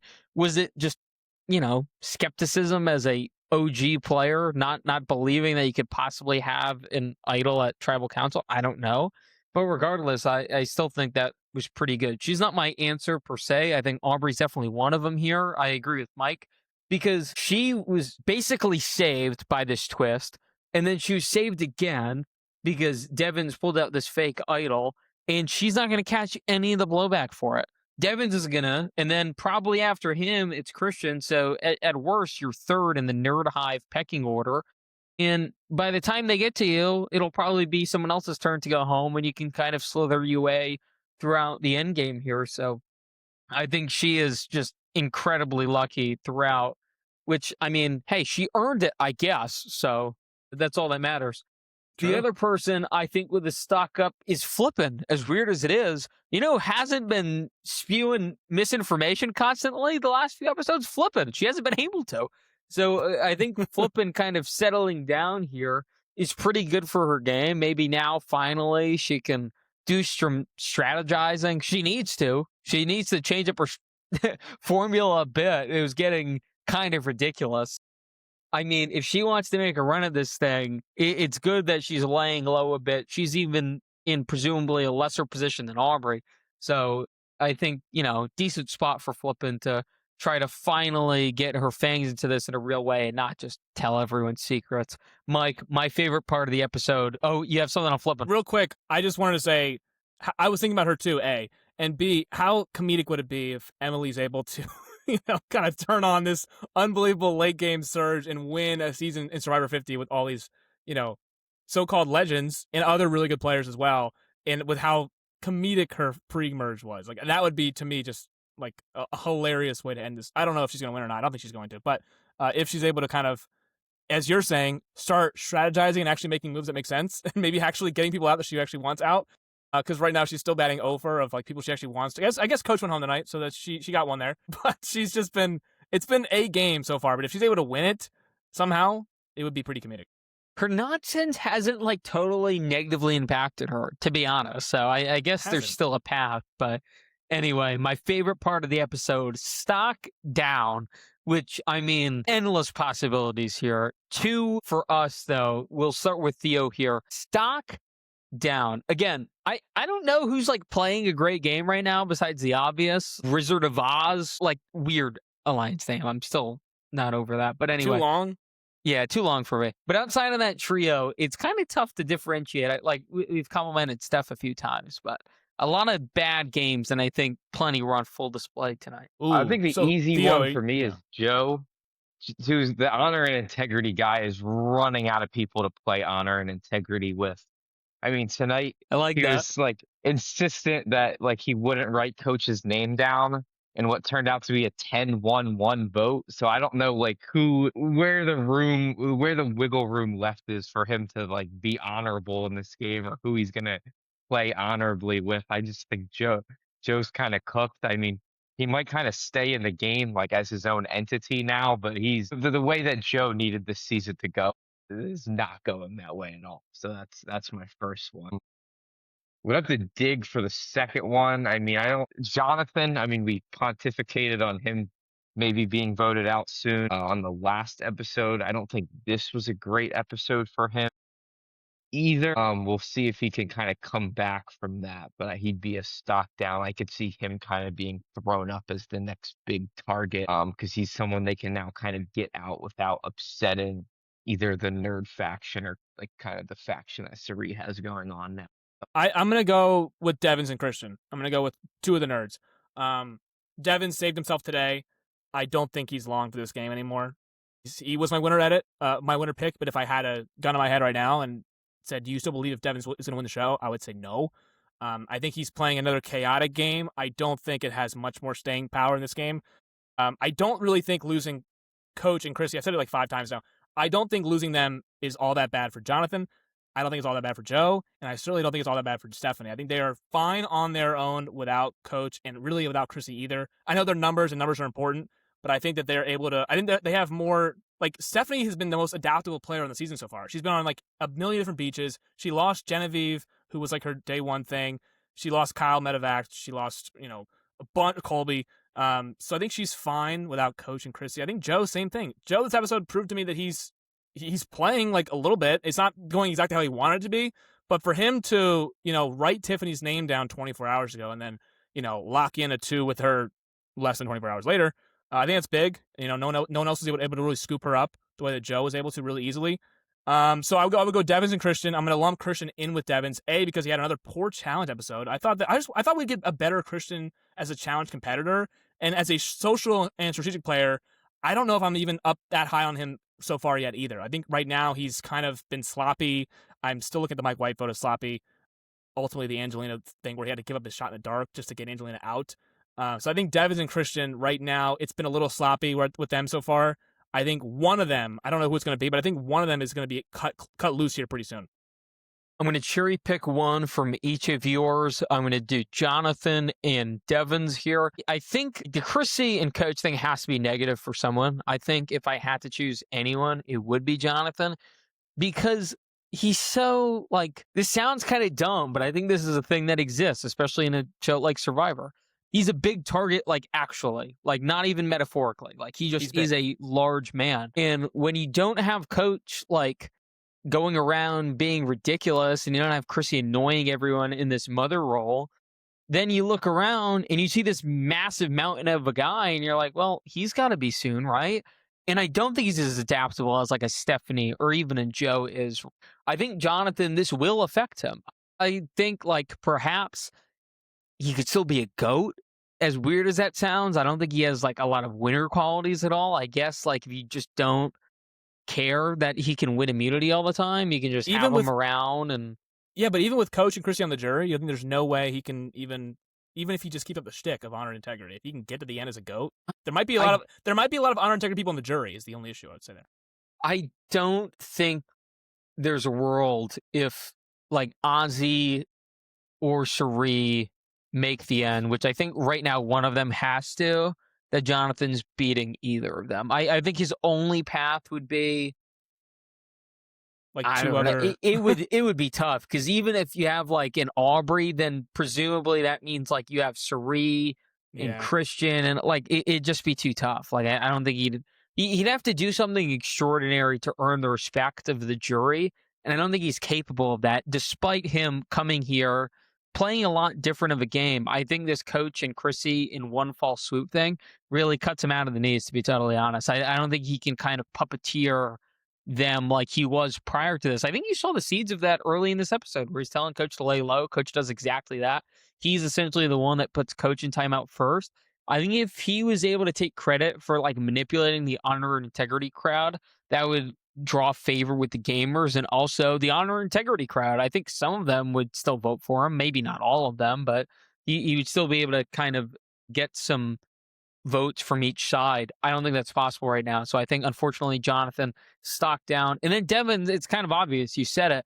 Another thing that we haven't brought up, if you don't change your game at all, your reputation's just going to precede you. And I think that was evident with Devin throughout this episode. We saw it at the beginning, where people are really scared that he's just going to find an idol and run the end game. I think it was Ozzy who first brought it up, and other people were agreeing with him, where they need to get Devins out now, because if he does the thing he did on his last season, Edge of Extinction, then like, it could just be chaotic for everyone and no one wants to deal with that. So because Devins hasn't shown that he is flexible as a player, they're just assuming he's the same guy that played last time. And I think that's a miscalculation from Devins. And we've complained about it this entire time. We don't really know what Devins is trying to do besides play Christian's game. Like, we've yet to figure that out. So the fact that he hasn't been able to kind of disassociate with just being Christian's buddy and not playing his own game that, again, differs from his original appearance, I think that really hurts him. That would be the one thing I would say with Devins. Like, he hasn't tweaked his game at all. He's still a chaotic player. He's still a very fun player. I'm having a lot of fun with Devins right now, but he hasn't like changed his approach. So right now, Ozzy correctly put it out in the ether of like, hey guys, he's doing the same thing. He's running around looking for idols. He might find one again.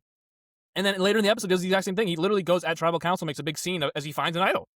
which of course is not a real idol, but still, it's like something that they already presumed he might do. Yeah. And then he follows it up and he's like, yeah, he's proving them right. This is how he's playing again, second time in a row. Last time he played, he made two fake idols, planted them at trees, and had two people find them and play them incorrectly. So he's doing that again.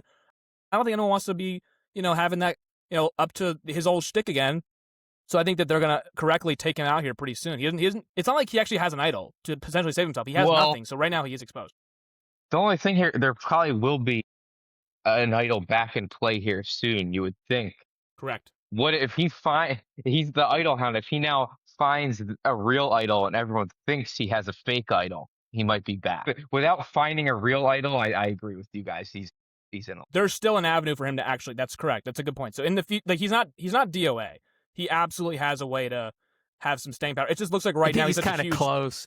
He's close, but he's such a huge target. But right now, yeah, it does take. If he actually finds a real one, suddenly it's like Ben from Healers versus Hustlers, where it's like, you can't get me out right now. And then if I get another one, I have every vote he survives. Maybe he gets more agency with somebody else. Right now, he just survived one tribal council, and he has no maybe idol wins currently. A necklace. Yeah. Maybe that happens exactly. But right now, he's pretty cooked. But you never know. Things can change on a dime in this game. I want to bring something up. Is he the player playing closest to his original game? I feel like he is, because even Suri can kind of only play one way because she can't physically do anything. But even so, I think she's tweaked her strategy a little bit. She's working with people I don't think previously she would have been open to work with. The only person that I think even played close to their last game was kind of Aubrey, which ended terribly. And she really hasn't adjusted anything, and she's gotten lucky numerous times here. But I feel like everyone came into this experience with the understanding that they have to at least do something a little bit different. Even Rizzo, who in real time played like 2 weeks prior to this, is even playing slightly different than he did on 49. So I think that is an indictment on Devins, which, I mean, if he were to get to a jury, perhaps they could bring that up. Like, I think that is an indictment that he is just kind of running back the same playbook. I would say him, and I think Joe's changed his game a little bit. I think he would probably be the runaway favorite right now of guys who have not changed their strategy even a little bit, not even a tweak. Tiffany, yeah, I think it would be Devins and everyone else has changed for better or worse. I think Christian's changed his game, but I think it's maybe for a different reason. Emily is the complete opposite of what she played last time. Like, it's loose cannon, can't tell her anything. So some people have changed for better or worse. I think Devins has played pretty much the same game. Yeah, Coach kind of reverted back to a former version of himself, Theo, but token chains, yeah. So I don't think Devins cares to change. It's not a winning formula, and I'm not sure that matters to him either. Like, he's having fun. This is what he wants to do, and I think if he'll play like that this season. If they bring him back again, I don't think you change.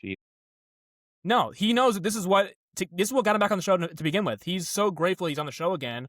Why would I change? Of course, he's trying to win the game, but that got him to the Final Four. I know it got him voted out pre-merge, but the way he played after he came back was just unbelievable drama. That you were actually rooting for him at the end there. But why would you change if this is the way fans wanted you back in here? They voted for Devins to come back because of chaos. I know they didn't actually vote, but this is why prioritizing the fans over the mill. I don't know, man. Well, of course you want to win. That's of course number one. But I think, if you want to have fun playing this game for 26 days while trying to win, while also staying true to your Survivor playstyle, because if Devins came into the season and was just a lame duck background character, I actually would have been more turned off. So even if he goes out soon here, I should say, at least he's going out in Devins style, where it's like, I'm gonna go out in a blaze of glory. Like I didn't mind that Adam tried to look for a idol at Tribal Council on Jeff's parchment or on his little thing. Like, go for it. It's a all returning season. Like, go for it. Do you think there is something though in trying to tweak your prior strategy? You can still be the same guy. You can still be this crazy character, but understanding like the evolution of a player. I do think that is always fascinating to see. Like Ozzy, I think has been one of the most captivating players on this entire cast for that exact same reason. Same with Stephanie. Stephanie stunk the last time she played this game. She was awful. I think arguably there's a case she's made the best reads, including Suri. She doesn't have the power or sway Suri has, but Stephanie, like, kind of everything she's thought has been right. Now, granted, she did link up with some weird characters, we'll call it. people I wouldn't necessarily want to link up with to play with just because you can't trust them. But as far as just pure reads are concerned, she's been pretty flawless. And I think that is the complete opposite of her showing on Heroes vs. Villains, where she just immediately gets the wool pulled over her eyes and she can't recover. Well, the issue, I mean, here's the thing. Stephanie's always been a smart, like, Stephanie's not, like, dumb. Like, she's No. a heady person. She, unfortunately, was DOA on Heroes vs. Villains because she was in an alliance with, she was in a tribe, I should say, with James, Amanda, Rupert, and they were already linked together, so there was kind of nothing she could do. She, Tom, and Colby were like, we didn't pregame. Like, what do we want to do here? So she was kind of DOA there, but if she can get in the game and have some agency, she's a smart player. She's a very heady player. She's been on other TV shows where she's getting, again, Suri is like the, creme de la creme of these kind of things, but Stephanie's not like an idiot. She's not like a completely inept player. This is her 4th time playing Survivor. She wouldn't be brought back 4 times if she was completely horrible. She was great on Palau, great on Guatemala. Heroes vs. Villains was bad, but it wasn't like Colby level of bad to where it's like, how can you even possibly come back from this? Like, she was DOA. If she can at least get her fangs in the game, she's still a really smart person, really heady player. Not the strategic level that Suri is, but that's maybe not the worst thing in the world. No, and that was 30 seasons ago, though. I think why I've been so impressed is, like, this is a totally different game. So the fact that last time she played, she couldn't really adapt. She just couldn't understand why, like, she had to distance herself from Tom out of the gates. The fact that she's adapted this well to this game with all these crazy twists and stuff, again, Impressive. more so than some of these new era folks, just really impressive to me. Totally agree. I think she's playing one of the more impressive games that I did not foresee coming. And again, the last time she played a really quality Survivor game, there was not even a hidden immunity idol in play yet. That was back in season 10, Palau, and 11, Guatemala. So it was just like such a long time ago. It was 40 seasons ago, which is 20 years in real time. And it's a completely different game, yet she's adapting really well. Any final thoughts? We didn't get a ton from the preview for next week. No Mr. Beast again. So unfortunately, that's still a piss sandwich we have to look forward to. But any final thoughts, presumably for the future here? My final thoughts would be I'm bummed for Chrissy, honestly, much more so than I am for Coach. I like Coach, the player, more, but at least his demise was sort of his undoing from the previous episode where he just went off the rails. Chrissy, I thought, bummer that she goes out this way. She kind of got screwed in her original season with a late twist that literally was the only reason why she lost that season, was because they implemented a fire thing when no one knew that was going to happen. And then this one, another twist that gets implemented that she has to basically attach herself to Coach and she goes home with Coach. I don't think Christy would have been winning the game by any stretch of the imagination, but I don't think she was ever going to be in danger of going out this specific tribal. I think the only way she went out this tribal was with this ridiculous twist, which, you vote out a duo, and she unfortunately had to go out in this one. I don't think she was going to be a vote that people were looking at right now when there's other huge targets still on the beach. But in this twist, I guess she kind of got the short end of the stick. Next week, I'm just going to take a shot every time I hear the words "the middle," and we'll see if I can make it through the podcast at the end. Be 20 shots deep at that point. We're going to have someone check on you. Lily's going to have to make sure you're okay by the end of that so you can make it to the frickin' pod. Yeah, I mean, look, whether Coach's days were numbered or not, same with Chrissy, I'd want to see it, especially Coach, just the entertainment value. The fact we were robbed of that really does kind of make my blood boil a bit because I just want to see it happen. Like, that's kind of how these shows operate. I don't want you to just magically go poof because we have a doubles twist out of nowhere. I want to see the lead up to it. I want to see, like, what you can possibly do. Because Coach was kind of playing bad right now, but there's a world where you figure something out with the honor integrity group and muster something up. Like, that's not totally unfeasible. So I just wish we were able to see that, but regardless, we keep chugging along here on Survivor 50. It's something, man. It's something. That's kind of the extent I'll go to it. The fact that this was dubbed the best season of all time is offensive to all of our intelligence. The fact that they keep, until this episode 8, keep saying we voted for these things that we simply did not vote for, insulting to our intelligence. Hopefully that ends eventually here. Maybe Mr. Beast can be nice to us. I don't know. But yeah, I mean, to me, still this season all gets that down the pipeline. To me, this season gets saved if an OG wins it. This is just my rooting interest. Like, if an OG, if Suri or Ozzy is able to win a Survivor 50, it's like, wow. Like, even with the gimmicks involved, if they're able to win it, it'd be like, okay, that's pretty cool. 5th time. Even Steph, honestly, I would say with the way she's playing, I know it's her fourth time instead of her fifth time. I thought that would be it'd be impressive if an OG is able to win this kind of game with so many production hands-on gimmicks that they're able to kind of walk into this version of this game and win. It would be comparing eras would be very funny to do that. I just need Yeah, people to go out with their agency. Like coach left the game today laying in a hammock. That's a guy that needs to go out fighting. I completely agree. And I think, like we saw it with Colby, I think if this was a coach solo tribal where he's the only one that goes, you would see a different reaction from everyone. I think they thought maybe it wasn't appropriate because Chrissy also left, but I think this is only coach. You might get a round of applause. You might get some stuff. I know Rizzo, I think, said, like, you changed my life or something. I think it would have been And then Emily little eye more- rolls. Yeah. Emily's face was every time Coach on the screen, and then the camera pans to Emily, and she's just always rolling her eyes, like she just can't stand the guy. That would have been good drama. That would have been good TV if we actually end up getting like a actual resolution there. I appreciate it. He cited someone today. He cited Magellan, which we saw in the preview, which I That was a believe is a trailer, real yeah. quote. But there's another quote he has where he cites like 4 different people, and he says he doesn't know who said it. He botched it pretty badly, but it was a guy named Michael Porter, not the guy on the Nets, just another Michael Porter. And he just completely botched the quote, which I appreciate because that's kind of been our other favorite thing, like how Coach just says these things that don't really make sense, the haikus that aren't haikus, the quotes that you can't find anywhere on the internet. We just really got a kick out of that. So, By the way, real quick, because I am trying to watch the end of this Warriors game, the coach playing the shot in the dark. We talked about it on our text thread. The second anyone plays a shot in the dark, we know they're done. There's no way you would do it unless you knew you're going home. So the second he played it, I was like, okay, well, even the drama that was there, we know Coach and Chrissy are done now because he wouldn't play that if he actually had the numbers. well, speaking of the Warriors, we have some NBA stuff in the pipeline in the near future. I believe at least me and Mike are going to try to do some sort of playoff preview tomorrow night, previewing the playoffs.